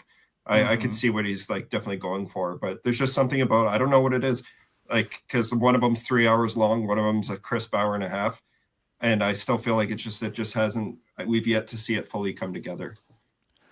Yeah, because like I'm definitely a fan of the Tobe Hooper one. I can't argue that it's perfect for sure. And I really wanted like a good movie version, because as good as the Tobe Hooper one is, it is made for TV. So it's got quite a bit of limitations, and it can't be as like big or grand or as much of a spectacle. So I always wanted like a big movie version. I thought this new one would be it. And it wasn't, because it's so heavily edited. It feels like Salem's Lot and Fast Forward. Yeah. Is there a different cut? Maybe. I've heard some rumblings of like maybe a 3-hour cut. Will we ever see it? I don't know, but maybe that 3-hour cut is the magic sauce. I don't know, but Yeah. I did really like the cast. I thought some of the vampire stuff was fun. I like the drive-in stuff. I know it's silly, but I I like enjoyed the it. drive-in stuff too. That's kind of what Yeah, comes to mind for me. and it has really good atmosphere. Like, Hmm. the 79 one has good atmosphere too, but it does feel like California. And this one feels like New England. It feels more like Stephen Hmm. King, Maine. Yeah. That might be when I watched this month. There's the original Yeah. Salem's Lot. I keep meaning to. Yeah. Mm. Hey, I know this is really poor etiquette on a live stream, but I got to quickly run for 3 seconds here. Oh, no, Bro's you're got to fine. get his DoorDash order. Respect. Yeah, no problem. Let's see. What do you think will be better, this month's Frankenstein or The Bride? Oh, I've heard of this. The Bride. Yeah, I just recently found out about this. So I think the Del Toro movie will be better because, I mean, I have full faith in Del Toro. I feel like Del Toro has been working towards a Frankenstein movie for his entire career. Also, does The Bride have Jacob Elordi? Last I checked, no. So Does not. It has Christian Bale and it's directed by Maggie Gyllenhaal. There's a trailer out. I've not seen the trailer. Everything I've read about it or seen from it seems super weird, and I don't know what to make of it. yeah, But I've not seen the trailer yet, so we'll see. I do like The Bride from the 80s though. There's a Bride of Frankenstein kind of movie called The Bride from the 1980s. It's got Sting as Dr. Frankenstein, Clancy Brown as the monster. whoa. And it really feels like a drama more than a horror movie. So it's like, what if we continued the characters from Bride of Frankenstein, but did it as a drama? And it's pretty interesting. But this new one, yeah, I don't know. Wait, Clancy We'll have to Brown, see. like We Bury Our Own from Pet Cemetery 2. Yeah. Clancy Brown as the Yeah, monster. and he's a good monster. That's Yeah, pretty. he does a really That good that job. might be worth seeing then. Shoot. Yeah. So It's then there's actually a Scream Factory Blu-ray of it. so this is a remake adaptation of it, or No, it's a new imagining. It takes place in like Prohibition era Chicago, I think. So I guess like Al Capone versus Frankenstein. I don't know. oh shoot. What are we talking about? Have you heard of this movie, The Bride? It's directed by Maggie Gyllenhaal. It's like Yeah, her version yeah. of Bride of Frankenstein. Yeah. Yeah. Yeah, So this question is, what do you think will be better? And I said, yeah, Del Toro's I think will be better. But this other one, I don't know what to make of it yet. It seems super weird. It's a huge swing for sure. I'm Yeah. so curious to see what happens with that one. But have you guys seen I, Frankenstein? I saw it in theaters, and to this day, I've never seen more walkouts in a theater. I saw so They- many people leave. They watching left that. before the best part. I haven't seen the whole thing, but me and Tesh have become obsessed with it. Like, because Tesh saw it in the theater, and we're looking for 4Ks of it, and it's surprisingly not out yet. So we're gonna settle for the Blu-ray. 5%. You can find, you got to watch the last, there's like a small monologue with Aaron Eckhart at the very end of I, Frankenstein before the credits hit, and it's one of the funniest things I've ever seen in my life. It's on YouTube, so just go and watch that. Yeah, I don't remember. I haven't seen it since the theaters. I just remember it's Aaron Eckhart Frankenstein and Sarah from Chuck versus gargoyles. It's like gargoyle Yeah. monsters they're Yeah, fighting, yeah. right? He says the words, the final words of the movie is I, Frankenstein. And a lightning strikes across his face. It's fucking And then Peter hilarious. Griffin says, "So that's why they call it that." Yeah. Dude, Aaron Eckhart is shredded in this movie, though. Holy crap. Jeez. That's crazy. He's shredded. Oh, you can't see it. Wow. Yeah, he's an action icon. Jeez. Yeah, I've been wanting to see the 2000s miniseries of Salem's Lot. I haven't yet, but my wife Stephanie and I already agreed that when she reads the book, we'll watch that version because I want to see it, and she likes Rob Lowe anyway, so we might as well watch that version. I want to see a she'll book probably read version that of for a I, while. Frankenstein. I want the Stephen King's novelization. I, Frankenstein. You know, so I feel like during that time there were a lot of those movies, those like action gothic horror movies. I, Frankenstein was one. There's one that I've always been kind of curious about. I can't remember what it's called, but it's got Paul Bettany as an angel. Priest. What's that movie? Oh, Yeah. Legion. Legion. No, Legion. Legion. Oh, Yeah, Legion. that one takes me Oh back. yeah. Yeah. I've always been a little curious about it. Is it any good? I liked it. I would need to rewatch it. That was the era where like they were doing all those movies like Priest, Yeah. Legion, Jonah Hex. Yeah. Um, Legion felt like a Resident Evil like biblical movie. It was kind of think- dope. Out of all of them, Legion was the most acceptable one because it like actually went fucking nuts. Okay. Yeah. And They yeah, I even just made remember. a video game of it too, if I'm not mistaken. Yeah. It felt very like the Wrath of the Titans, Clash of the Titans remakes It of the was that time. era. Yeah. And then also a super underrated one that came out around that time though was Daybreakers. I remember like with That's Ethan Hawke. great though. Yeah. And that's yeah. one that got kind of slept on because like all these movies were coming out that looked exactly like that. But Yeah. Daybreakers was way above all of them. Like it was actually a really intelligent movie. Daybreakers, I hadn't seen since high school, so I didn't really remember how good it was. And I rewatched it, I think within the past year, and I was shocked how good it was. Man, like, it's really awesome. Does hold up. Yeah. Let's see. Just found the channel about a month ago. Love the spookiness. Thank you, The Jaw. How would you folks rank the 3 Flanagan shows, Hill House, Bly Manor, Midnight Mass? I've still not watched Bly Manor because I keep hearing bad things about it, and it's a huge time commitment for something you hear bad things about. But Hill House and Midnight Mass are super close for me. I do think Hill House has my heart, and I've got to go number 1, and Midnight Mass will be number 2. But I think they're both amazing. I've only seen Midnight Mass and really loved it. Yeah. Yeah. No, I absolutely Hill House, Midnight Mass, and Bly Manor. Yeah. Let's see. I'm guessing of the Del Toro one. Yeah, I am really curious. Really curious what it's going to look like. That's always like the top thing I wonder about with any Frankenstein adaptation is like, what are you going to make the monster look like? Because there's so many different wildly different versions of him. So far, even just like with a lot of his face covered, he looks pretty cool. Let's see. What do you think of People Under the Stairs? Just watched it for the first time last night. It's not what I thought it was. Can't decide if I like it or don't. That's actually one that I grew to like more the second time. I liked it okay the first time I saw it, but then after watching again, it's kind of become a favorite. I'm a big fan of it. It's cool. That's definitely, that falls in the camp as well of like seeing it as a kid. I didn't fully, I think now knowing what to expect, it makes you like it more. I've really grown to like People Under the Stairs. I saw one question from Chase that I wanted to answer, and I'm trying to find it. Oh my goodness, the chat is so big. Whoa, here it is. If there's one horror film you'd like to be able to remake, what would it be? I would love to be able to personally remake The Keep. Chase is actually an indie horror filmmaker too. So Mitch, as the filmmaker, what do you think? I honestly, I haven't even really thought of that much. Like, be able to remake. I don't know. Like it's tough because like you can either go, like I've said I want to make a Texas Chainsaw movie or an Evil Dead movie. Like those are two franchises I feel like I'd be really at home in. But then on the other hand, a movie that I really love that I know we've talked about a lot that I think actually could be really interesting to do now is Prophecy, that people haven't seen enough of. Oh yeah. He's gonna make me buy that Vinegar Syndrome box set. That's what he's gonna do. Oh man, Prophecy with the mutant bear. Like that sounds like fun. I would have I'm gonna say Prophecy. That's a great choice. So I'm not a filmmaker, and at this point in my life, at least, I do not have aspirations of being a filmmaker. I feel like if I were to be involved in a movie, I would like to just walk on set for a couple of days and do like a small acting role and then go home. Like that's where I feel like my aspirations are. But if I were, I'm going to say Hammer's The Gorgon, because I I love the idea of a Medusa monster horror movie. Like that's so rare. And especially like if you give it a budget, still keep it gothic period piece. I think like a new version of that could be really, really cool. Mm-hmm. That's a great answer. Like doing something like Witchfinder General even would be awesome. But how do you do? That's another one where it's like, how do you do it without Vincent Price? Yeah.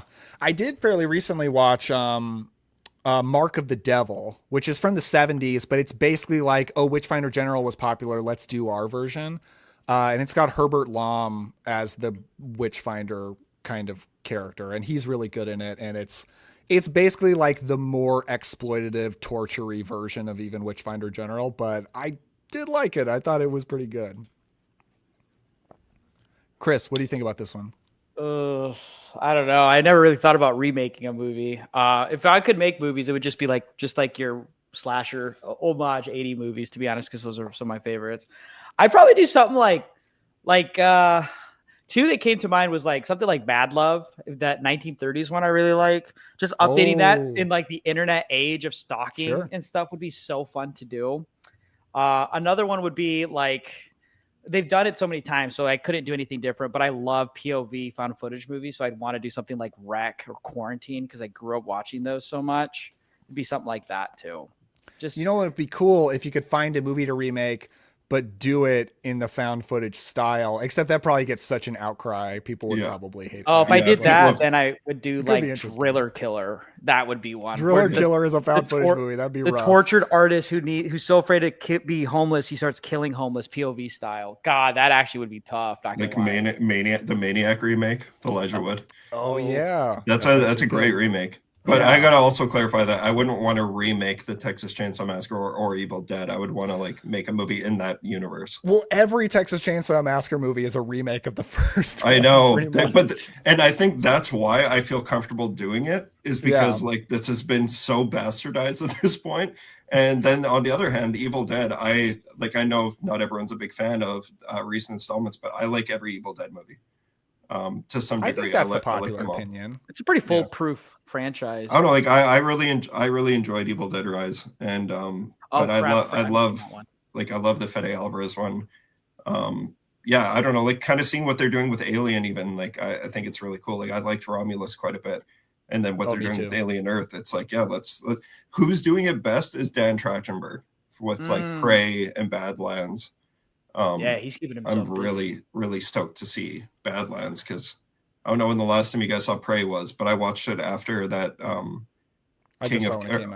Hunter of Killers. I need to see that, the animated one. Yeah, Chris, you would love it. You'd love it. But yeah, we watched that and then Prey right afterwards, like 5 months ago. And it's like every time I watch Prey, I'm more and more blown away by how fucking good that movie is. It is cool to kind of get released, like modern adaptations of kind of like homage of the originals of like Alien and Predator in a way, like just go back to its roots in a way. Like after The Predator had come out, and like I like the Ridley Scott prequels, but like it is nice to get like a revisit of like the original two, basically with Romulus. Also, with Chase saying he would remake The Keep, doesn't he mean he would actually like finish The Keep? Because like wasn't it never really finished? It is basically unfinished. Yeah. So that is a movie that's like ripe for a remake because it's a movie with really cool ideas and it's based on a book, but it had a disastrous production that held it back. You know what would be really cool? I always think about this sometimes because like in the last 2 years, Mitch, I've like grown to really love giallos. Like last year, I just binged a bunch of giallos 1 month for no reason, and I was like, oh god, this is really the best. I've always wondered, would a modern giallo work? You know what I mean? Like classic, like bird with the crystal plumage, deep red, in that same filmmaking aesthetic, though. Like as a modern release, would that work? I think that's the only way it can work. Yeah. Like, why is that not a thing? You know, like I think people they've tried doing it, but it's actually pretty difficult to make it authentic. Like I even like do like a giallo homage at the beginning of Lowlifes with like the red light and the black glove and everything like that. But it's like that's in my opinion one of my least favorite parts of the movie, because it's tough pulling it off. Really, I feel like giallo homages are getting more popular now. I honestly think *Malignant* is one of the best movies at doing it. Yeah. No, it's not a giallo, but it takes a lot of the stylistic things and I think does it really well. And it's better than every giallo ever made put together. I love giallos, but I love *Malignant*. *Malignant* is fairly high on my top 100 horror movies. I'm curious to see what people think about that. I had a group of friends over like a couple months ago they'd never seen it. They just wanted me to show them.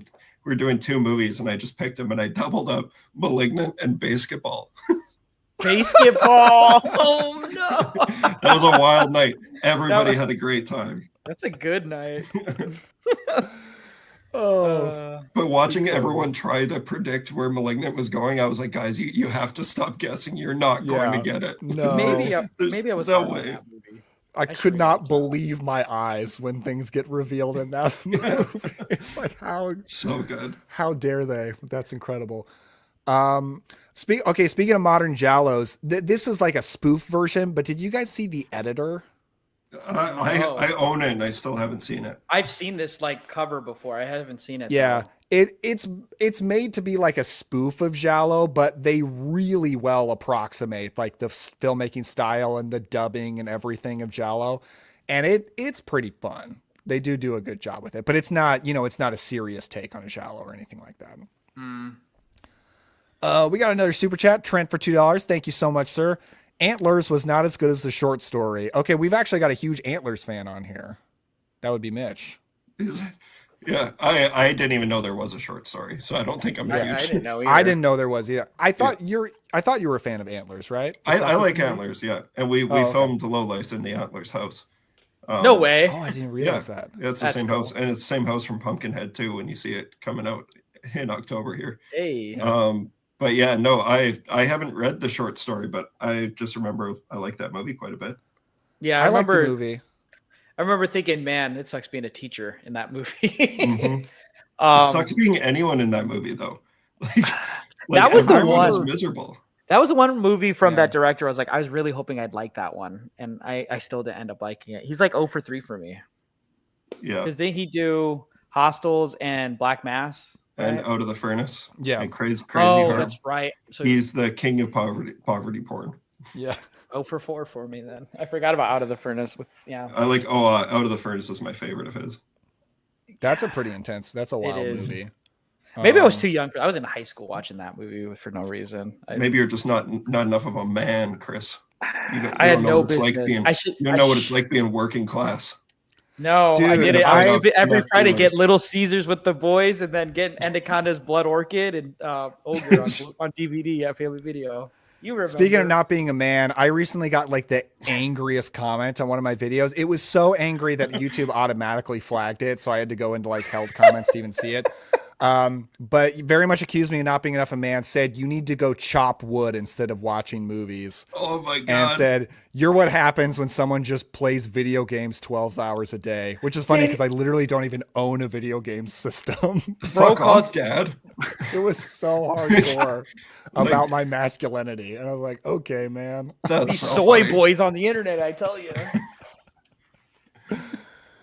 Daniel's the type of guy to be like, I'm not a video gamer type of, like, that's what he would say. He's like, I'm not a gamer. I'm a video gamer guy. Yeah. Now with this Pokemon, you gotta start. You gotta start a video now chopping wood. Yeah, for sure. It'll be a review of The Witch, and I'll just be chopping wood the whole time like the dad is on that movie. Or do a side-by-side with you chopping wood, and then Ryan Reynolds in the Amityville Horror remake where he's just shredded. I still need to see that movie. I've been like hearing more and more good things about it. Like it's getting reassessed. I'm like, actually, I kind of want to watch that. I haven't seen that one in decades. I remember renting that one, thinking it was the original, and being like, what the hell? Like, I just wasted a rental. I only remember what even like straight gay out, like it doesn't matter what you were, you remember Ryan Reynolds with his shirt off in that movie. Like man was just like absolutely yoked. Oh boy. Can't believe I just said that. Okay, so way back to our previous conversation, I had one more movie on my top 5 horror movies of the year so far that you haven't mentioned. What'd you think about The Gorge? I haven't seen it. Oh, okay. Big fan. That's another Scott Derrickson movie. And that was the movie that started to make me think like, maybe I am more of a Scott Derrickson fan than I thought I was. And now I'm really excited for Black Phone 2. So he's got 2 movies coming out this year. But yeah, I was a big fan of The Gorge. It was kind of polarizing, but if you loved it, I'll definitely check it out. I think that just came out when I just wasn't watching movies for a couple of weeks, and I just missed it. And it went straight to Apple TV, so I don't even know if you subscribe to that. Look, somebody just came to visit. Poe. We got Poe. Trying to get him up without getting into my cords. Can you say hi to everybody? What's up, Poe?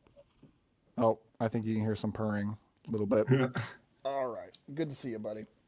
The one other like big one I want to give a shout out to though, it's not out yet. It's coming out this year. Is the sequel to Influencers? Yeah, I didn't know there was a sequel. Oh yeah, dude, and it's fucking awesome. It's really. It's when like, did you say it's coming out? Well, it's playing like it's been doing the festival circuit. Like it played Fantasia. It's playing Scream Fest next week. I think it's coming out. I'm pretty sure it comes out before the end of the year. But yeah, Sweet. directed by my friend Kurt David Harder, produced by some buds of mine, Taylor and Cassandra is like a good friend who's like the iconic CW in those movies. If you liked the first one, you're gonna absolutely love it. It's definitely more of like an erotic thriller rather than a horror movie, but it amps it up in every single way. I truly think, and I'm not just saying because they're my friends, it's one of the best movies of the year. It is Sweet. so good.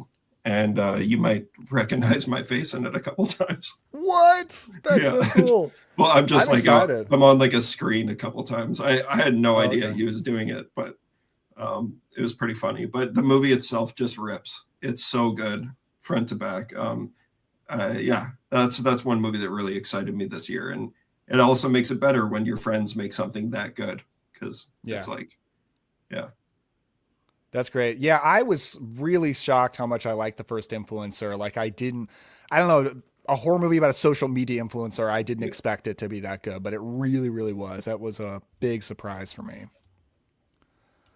Let's see. So you opened the conversation about upcoming horror movies coming out this year. So I pulled up an article. I'm going to share my screen of horror movies that are coming out this month.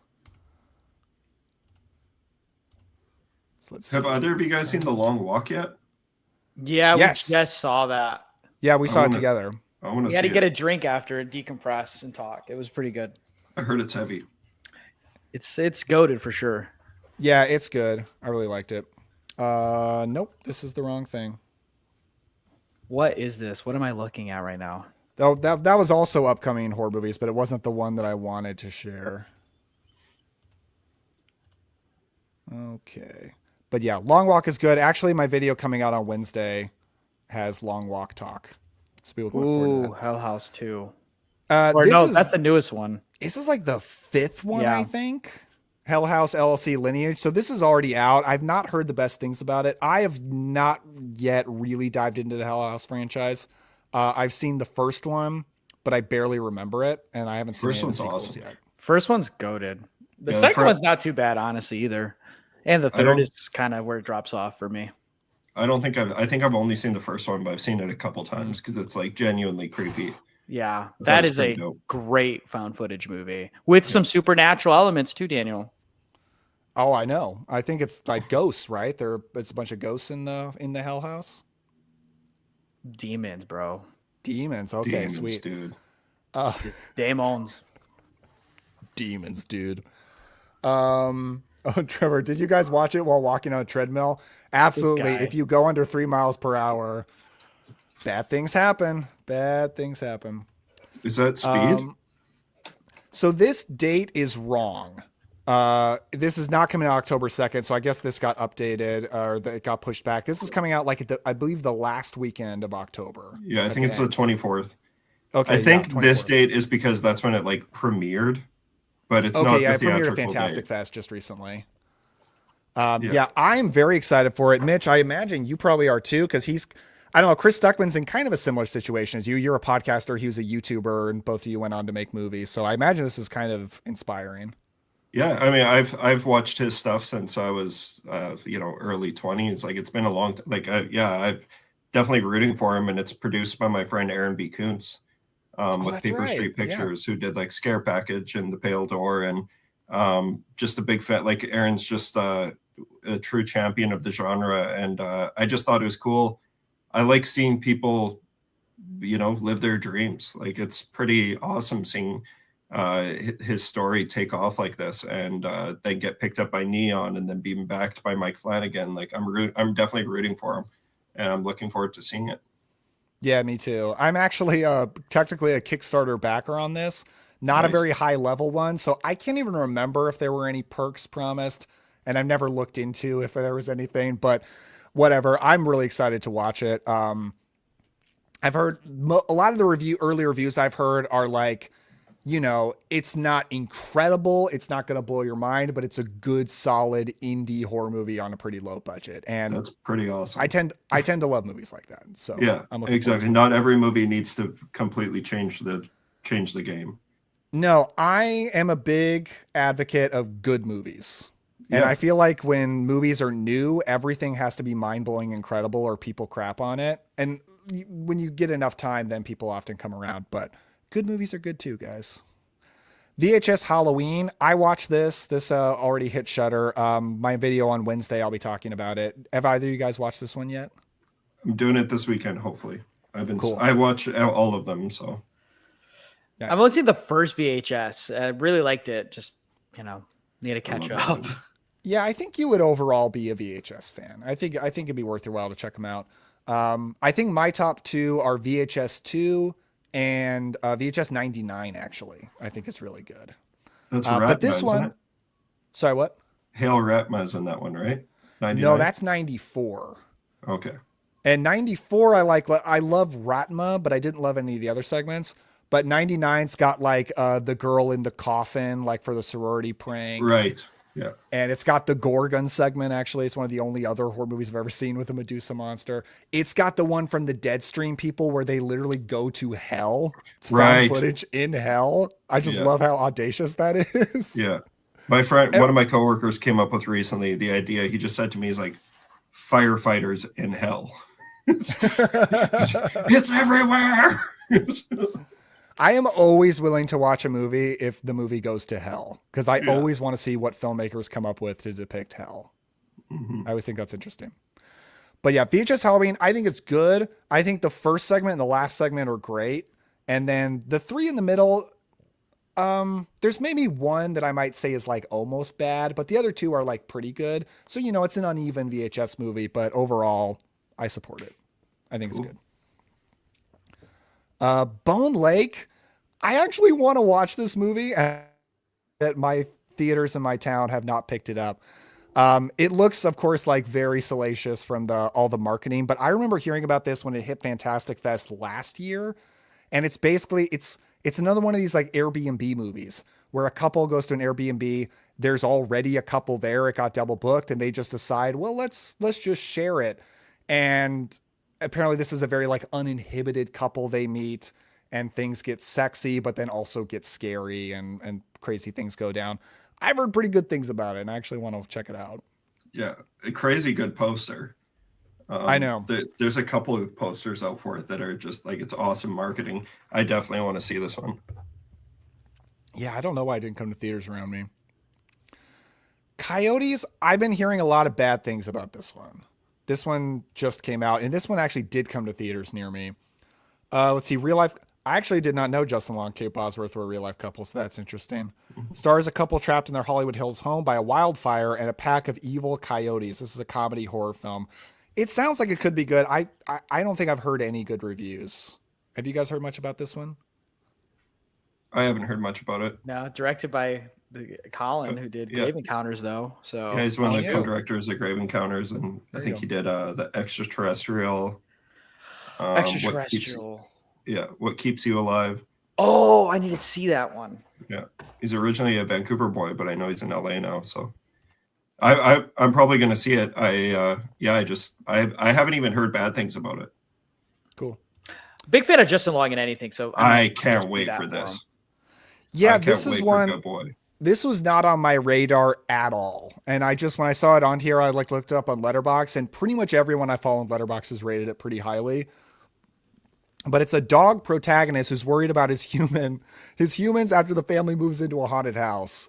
So I may have to check if this is something I can go see in theaters, because I've been hearing pretty good things about it. Yeah, they're playing that one around where I am as well, and I think it's like a 75 minute movie too, which I respect. Oh, cool. Like if it's this movie with like a cool concept, like it's following a dog in a haunted house, great. Don't stretch it out to 2 hours. But yeah, I've heard really good things about this one, and I mean, it's undeniable that is a good boy.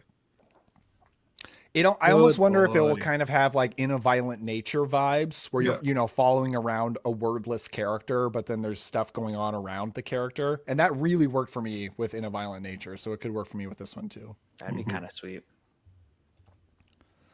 Black Phone 2, super excited. Yeah, can't wait for that. Anytime they put a killer on ice skates, I'm in. Absolutely. Absolutely. And they kill kids? Are you kidding me? Pinch me. Oh man. So this premiered at Fantastic Fest. I've heard like somewhat mixed things, but My buddy Kanan from Ghost Pirate Entertainment, and I tend to like his taste. He was really high on it. He loved it. Oh, we got another super chat, $4.99 from Keeks. Keeks Collects. Okay, if you're like collecting stuff, Chris might be really into your channel. I was about to ask about this one. Hey, if you're throwing in super chats, you can definitely ask a question for sure, but I appreciate it. Thank you very much. Frankenstein, you guys heard about this one? No, just kidding. We talked about this one quite a bit. That was it. So yeah, it's gonna be a good month. Yeah, those are all this month, and then there's like, I know Keeper comes out, I think in November, which is Osgood Perkins' next movie. Yeah, that guy keeps busy. Jeez. Yeah, he does all of them in Vancouver here, and like a bunch of my friends work on them, and I've heard that Keeper is like the best one. Oh, good. I love Oz Perkins. I'm so in the bag for him. Yeah, he's such a good dude, and like, like I just love how he's crushing right now. But Keeper is definitely the one that has my attention the most. What's your favorite Oz Perkins movie so far?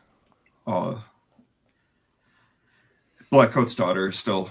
Blackcoat's Daughter, and then The Monkey. I really like The Monkey. I thought it was a lot of fun. Same. I love The Monkey. Yeah, The Monkey was a blast. And I don't know. I like all of his movies. I do too. Is cool. Yeah, I like all of them. I would also put Blackcoat's Daughter at the top, and then really close right under would be Long Legs for me. Yeah, I need to watch I've been wanting to see Long Legs again. I've still only seen it the one time. But I just like, I don't know, my favorite thing about him is mood. And also, like, speaking of like just accepting that you're funny, The Monkey, like, it's like that's just him unabashedly having fun.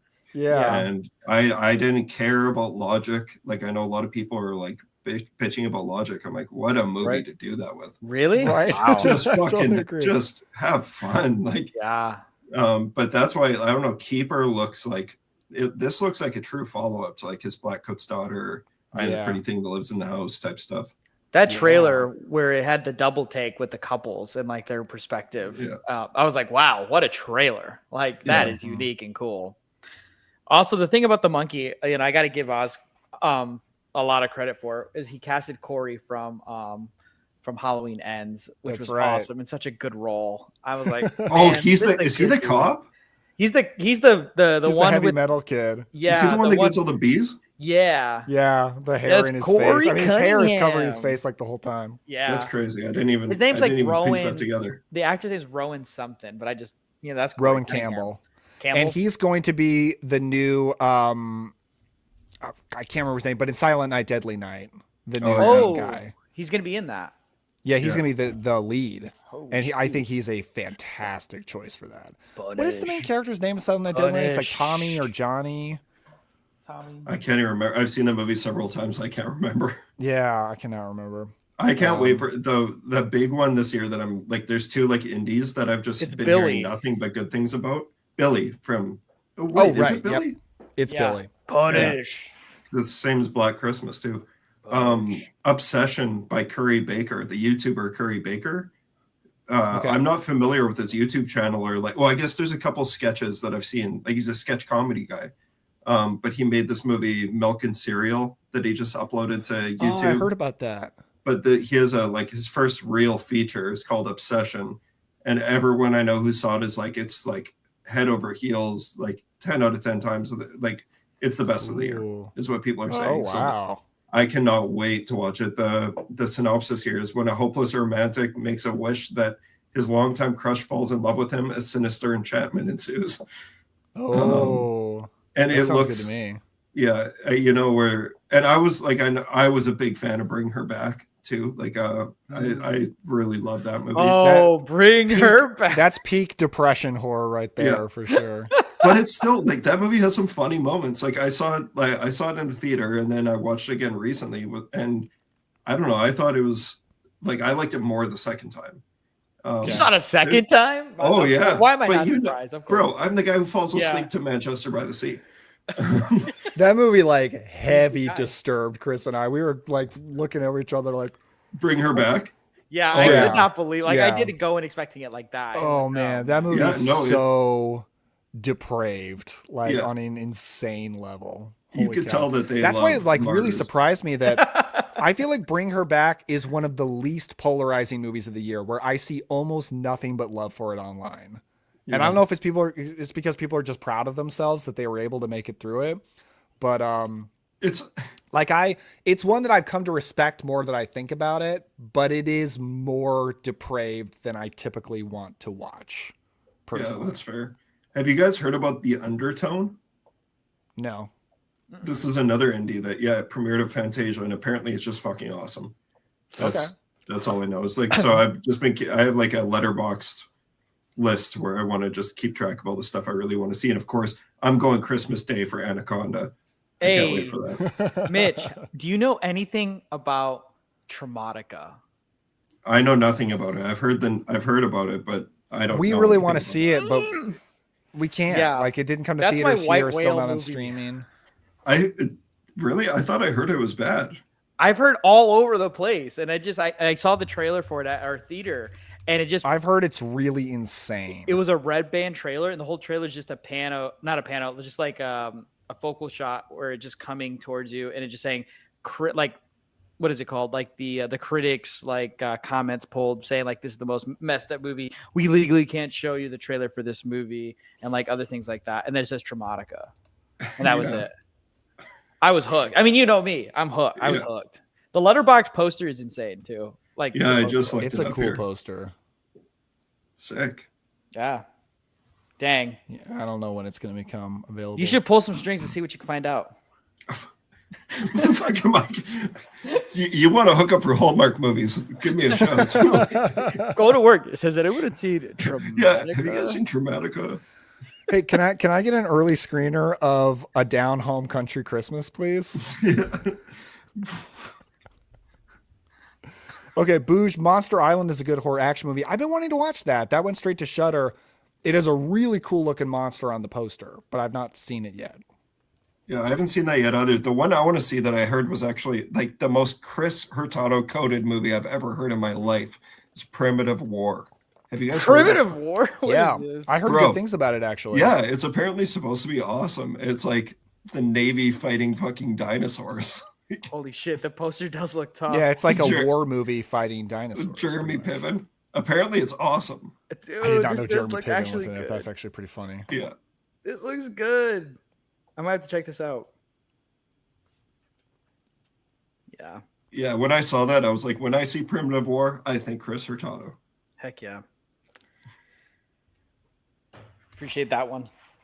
Another super chat from Deb. Hello. SEK200. I've received that currency before, and I think it's maybe like you just take a zero off, and that's what it would be in dollars. But thank you so much. I really, really appreciate that. Happy Spooktober, Daniel. Happy Spooktober to you. Most wonderful. I thought you time just of the got year. $200. Yeah, no. But thank you. That's awesome. Ooh, Camp Survivor says Primitive War. OMG, what an amazing movie. There we go. I wonder if that's on streaming yet. I'm gonna check. We're boosting Primitive War.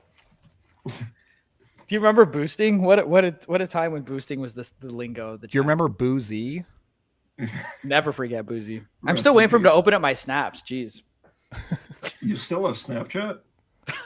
Yeah. I'm just kidding. Man. I got it back because people got mad at me because I didn't have it, and you're one of the only people I still have on it. Yeah. Yeah. You know, oddly enough, Snapchat's one of the biggest ways I still communicate with my family, like my siblings and my dad. That's wild. Yeah. And I send pictures of my kid to my family a lot through Snapchat. I got to snap the Huzz, which is Boozy. You know me.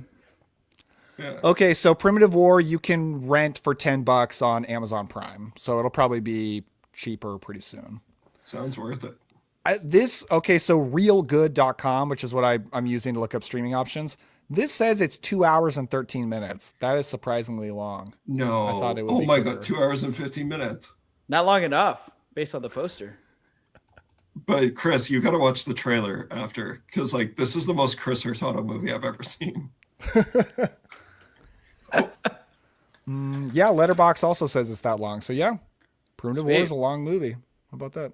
But Oh, it's got it's Ryan Quanten of Dead Silence fame. That's cool.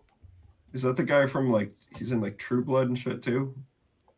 I think. Yeah, I know him from Dead Silence and Glorious. Right. Yeah, Glorious. I'm kind of curious about this. There's a remake of Deathstalker coming out. That's from the guys that did Psycho Gorman. yeah, I was blanking on the Yeah. name. Yeah, It which I'm looks not a big awesome. fan of personally, but I have seen the first two Deathstalker movies. I like that kind of crazy fantasy stuff generally, so I am curious about it. Yeah, I'll be seeing that for sure. I know they're playing it in Vancouver here, part of the Vancouver International Film Festival, but I missed out on tickets and it's sold out. Oh, But okay. it's like, yeah, from Steve Kostansky, who he works heavily with like Masters Effects, Todd Masters, and like I don't know, you just know you're going to get some crazy kills and some crazy prosthetics, and Cool. I That's what you love need the for a art. movie like this. Yeah, like even Psycho Gourmet isn't like fully my thing either, but just the artistry on display is enough for me to just eat it all up. Yeah, like the suits and the effects, I enjoyed Yeah, all that stuff. Yeah. It was more like script level. There's some things kind of rubbed me the wrong way. yeah. Let's see if there's any other questions I want to get to. Is the Weapons movie any good? Big thumbs up. Yes. Sucks. Favorite movie of the year. Yeah, crazy good movie. Yeah, incredibly good. I cannot wait for that boy's Resident Evil movie. I can't wait for Yeah. anything he wants to do. I feel like Yeah. he is so creative. Like Yeah, everything he does, two movies, only done two movies so far, two horror movies at least. He has some comedy stuff. yeah, They're so unique and original and yeah. different. Like I just love that about him. But That's really, like they're unique, like perfectly up my alley. It's exactly the kind of yeah. stuff I enjoy. That's why like usually like I hate it when we see like I think it was like the Daniels after they did Everything Everywhere All at Once. They're like, oh, they're signed on for Star Wars. I was like, no, like I want to see them do more of this. But like Yeah, when God, I can't believe I'm drawing a blank on his name now. Weapons. Um, Jesus. I'm forgetting too. Every time I, Zach Kreger. yeah, Gregor. Yeah, exactly. Kreger. Like he's so good that like I'm like him doing a Resident Evil movie. You know, it's going to be nothing like the other Resident Evil movies. I'm a huge fan of that franchise in video games. Yeah. And I love knowing that it's starring the crackhead from Weapons, who's like was such a Oh, showstopper. I like him. I've seen him in a lot of stuff, and I always Yeah, like he's him. good. And Paul Walter Hauser is now in it. Like, Oh, he's gonna Oh, be the that's new cool. Resident Evil movie. yeah, Oh, yeah, tough. dude. Actually, that'd be tough. Yeah. You know this thing's gonna pop off. Yeah, it is. Yeah, I man. cannot wait for it. Yeah. I admit I had slight disappointment with when that was announced because I'm not a video game guy, contrary to what some comments have said. So I don't like know anything about Resident Evil, and I was like, I kind of just want him to do original stuff, I bet you but it's it's gonna still feel horror. original. I was Yeah, and gonna it's gonna be say, Zach Kreger doing a zombie movie, Yeah, so I'm down. yeah. He even said he's not following any characters from the games. So like it's just gonna be called Resident Evil. It'll probably be the T Yeah, virus set which around. Chris and I have a mutual friend who's an obsessive Resident Evil fan, so he was kind of upset about that, but Yeah. I'm fine with it. Ooh, Mitch should do audiobooks. He's got a good voice. Oh God. the third. like it. I've been told that my voice sounds like someone's twisting my arm at all times. I've been told you sound like you're always on the verge of tears, which is Yeah. true. Or that someone's twisting my arm. Well, I'm so self-conscious of my voice. Mitch probably does have a good voice because he's a longtime podcaster. So you can still check out the Terror Table podcast on I Spotify don't and know if you places and can. check it out. You don't download every episode? I did. Just so I can, hear his voice. That's right. Okay, hot take. Him, absolutely underrated movie in Black Phantasmagoria. Saw it 3 times. Wow. I was interested in him. Based on some reviews, it didn't sound like as much for me, but I'm still curious about it. I know, Chris, you haven't. Mitch, have you seen him? No, but I saw that it's now like you can rent it now, so I'm planning on watching That's it. I've been fast. wanting to see it. I just genuinely missed it. But I was pretty shocked to see how like poorly it was received. Mhm. I have friends who have seen it. I've heard, opinions across the board, but that's one that I don't know. Even if it just looks like it's something a little fresh, I want to give it a watch and see for myself.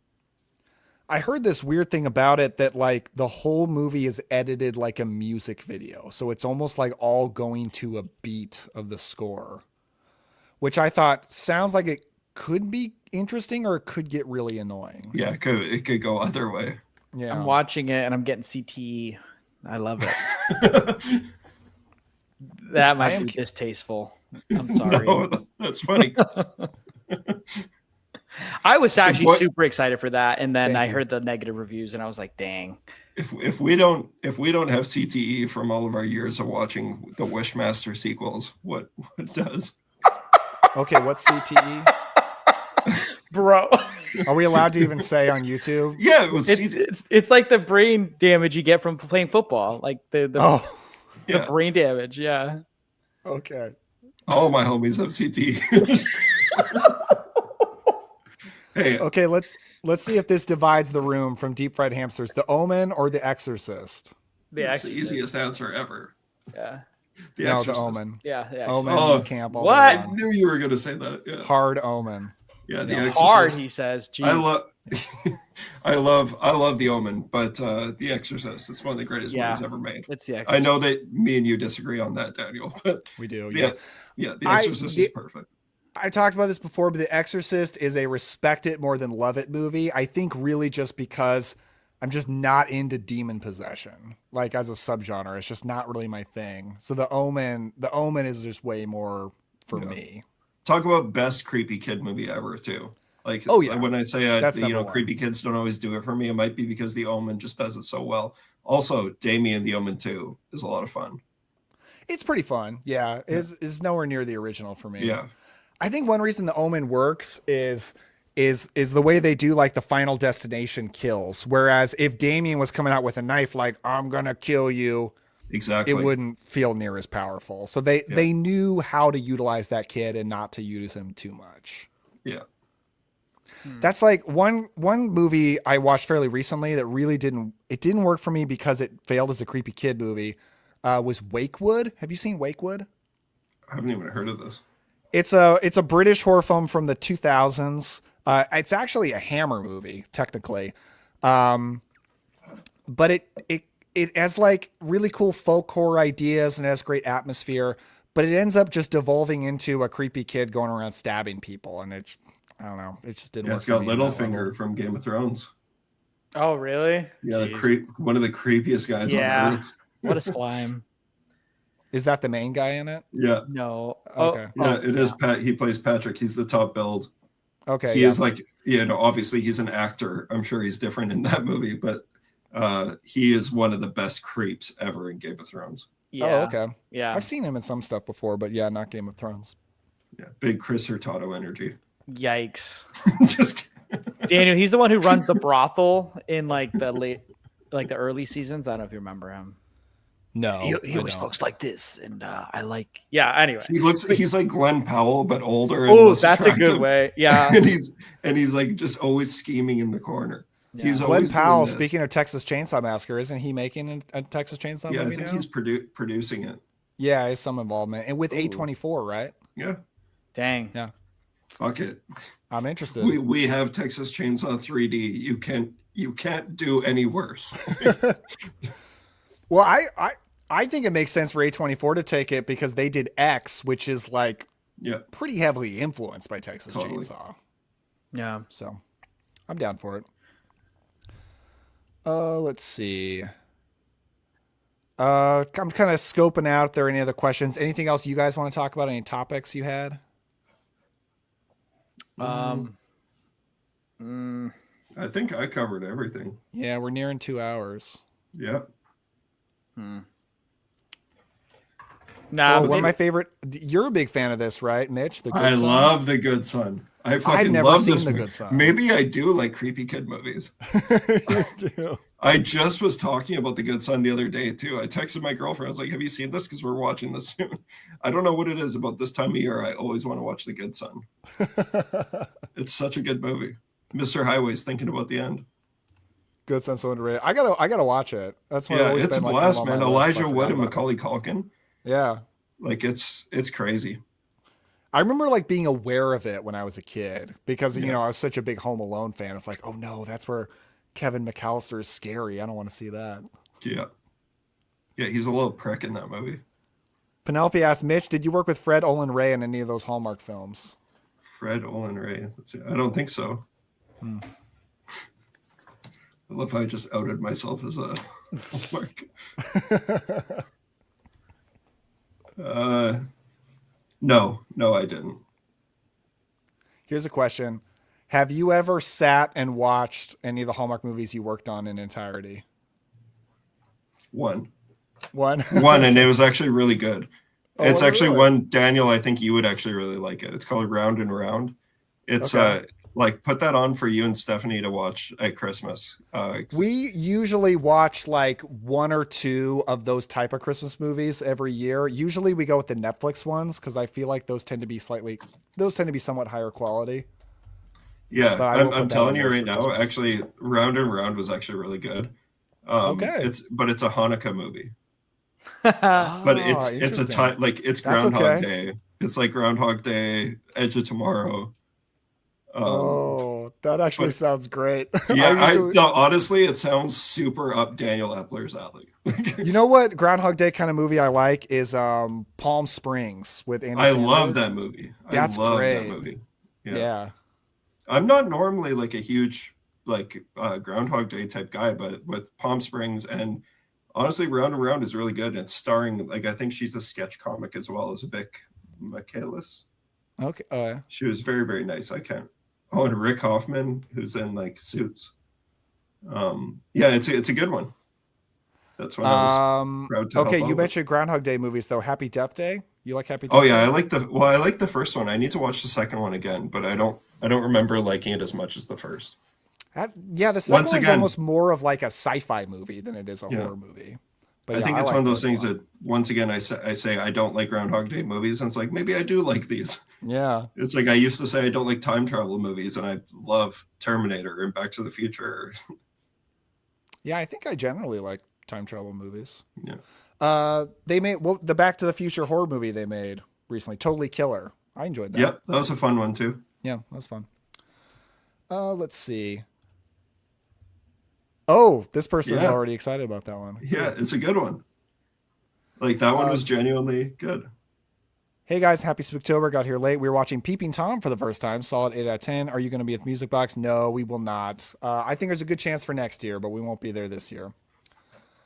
Tell him to buy some movies for me and then ship them. Appreciate that. Hit up the Severin table for me. That's a good Chris question. loves to troll the Severin guys. Ask us later. Not sure if you folks saw it. What are you guys' favorite representation of witches on film? I mean, witches, that's one of my favorite subjects in horror. I do think Robert Eggers' The Witch is the best witch movie, probably. But yeah, The Witch in Pumpkinhead is fantastic. I don't know if I should say the new horror movie this year that's an amazing witch movie. I'll hold back for now. But there is a new great witch movie this year. I think it's so underrated. I love George Romero's Season of the Witch. Mm-hmm. It's a really good it's a less negative version of witchcraft, and it's like witchcraft is a metaphor for empowerment for a housewife who's kind of just drowning in boring life. It's actually a really good movie. It's like a drama and a horror movie from George Romero. Yeah. No, as you know, like I know we've talked about this a lot before. Even the Druid's Hand's a witch movie. Like witches are my thing. Mm-hmm. Yeah, I fucking love witches. But Robert Eggers is the witch for sure. And then like one that we haven't talked about though is The Love Witch. Yeah, I love that movie. It's very different. There's like I just like the creepy witches, like you said, Pumpkinhead.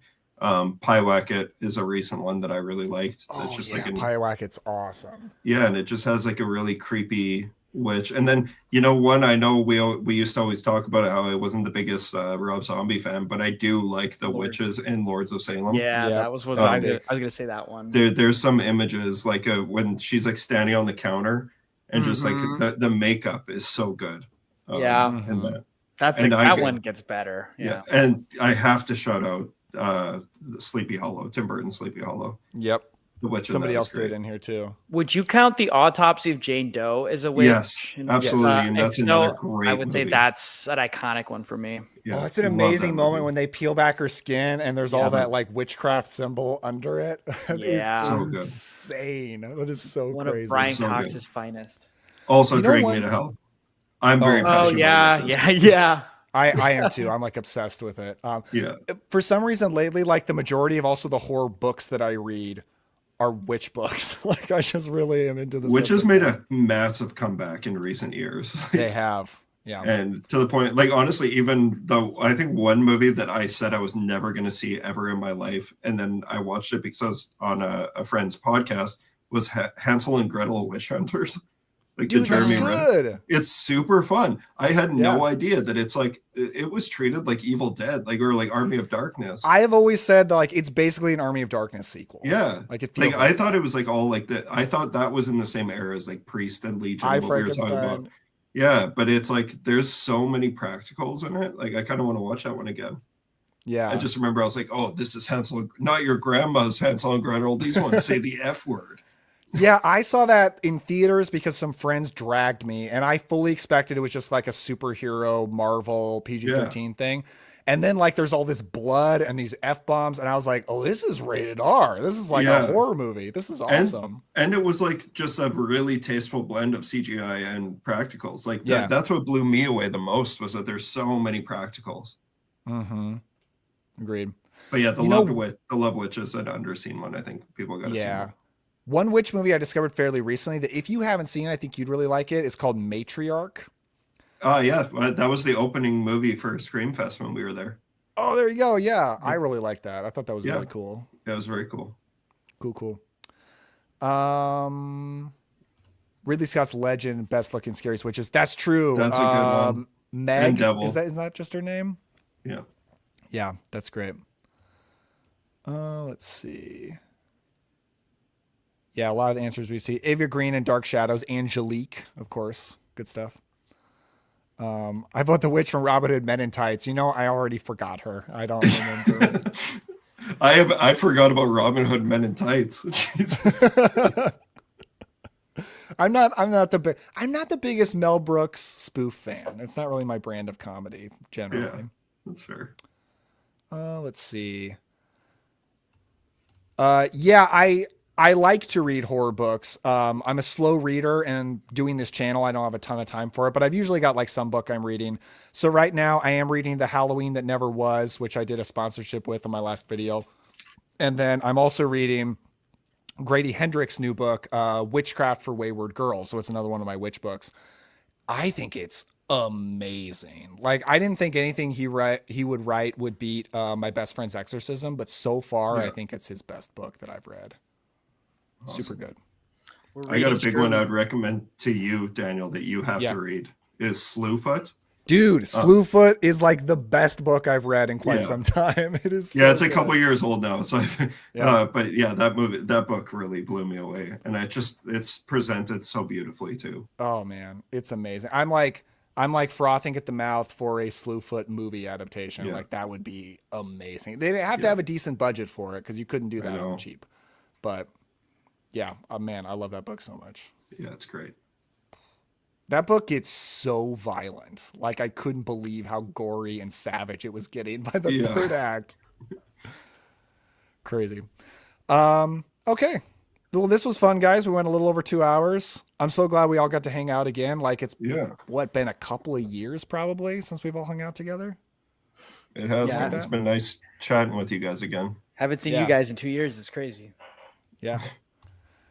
So Chris, you got anything coming up on the channel you want to promote? Maybe some YouTube shorts showing off some figures, you know, the vibes. Okay, cool. Yeah, Mitch, any specific movies you want to promote? I guess Pumpkinhead, R.L. Stein's Pumpkinhead. I didn't work on it. I thought you did. No. Those are a bunch of my friends worked on it. Oh, okay. But it's at the same. It's the same company that I work for. Okay. But yeah, so yeah, check that out. But for me, follow me on Instagram. I'm Mitch Oliver _. I'm about to direct my first music video, and I'm very, very excited about it. Cool. Because it's for a very big metal band that I'm a very big fan of, and it's going to be me going back to my folk horror roots and doing something really brutal, moody. Even if you don't like the music, I'm sure, Daniel, you're going to really love what we're doing with this one. I will check it out for sure. It's incredibly gothic, and it's a gothic folk horror. So I'm very excited for that. Working on getting a couple scripts off the ground here. One of them has some traction. So hopefully I'll be back here reporting good news early next year that I'll be making another feature. So other than that, yeah, just thanks for having me on. It's been a blast catching up with you guys. Yeah, sure. Thanks for being here, man. Yeah. All right. Well, thank you everybody in the chat. Really appreciate you guys hanging out with us, and I'll talk to you later. Bye.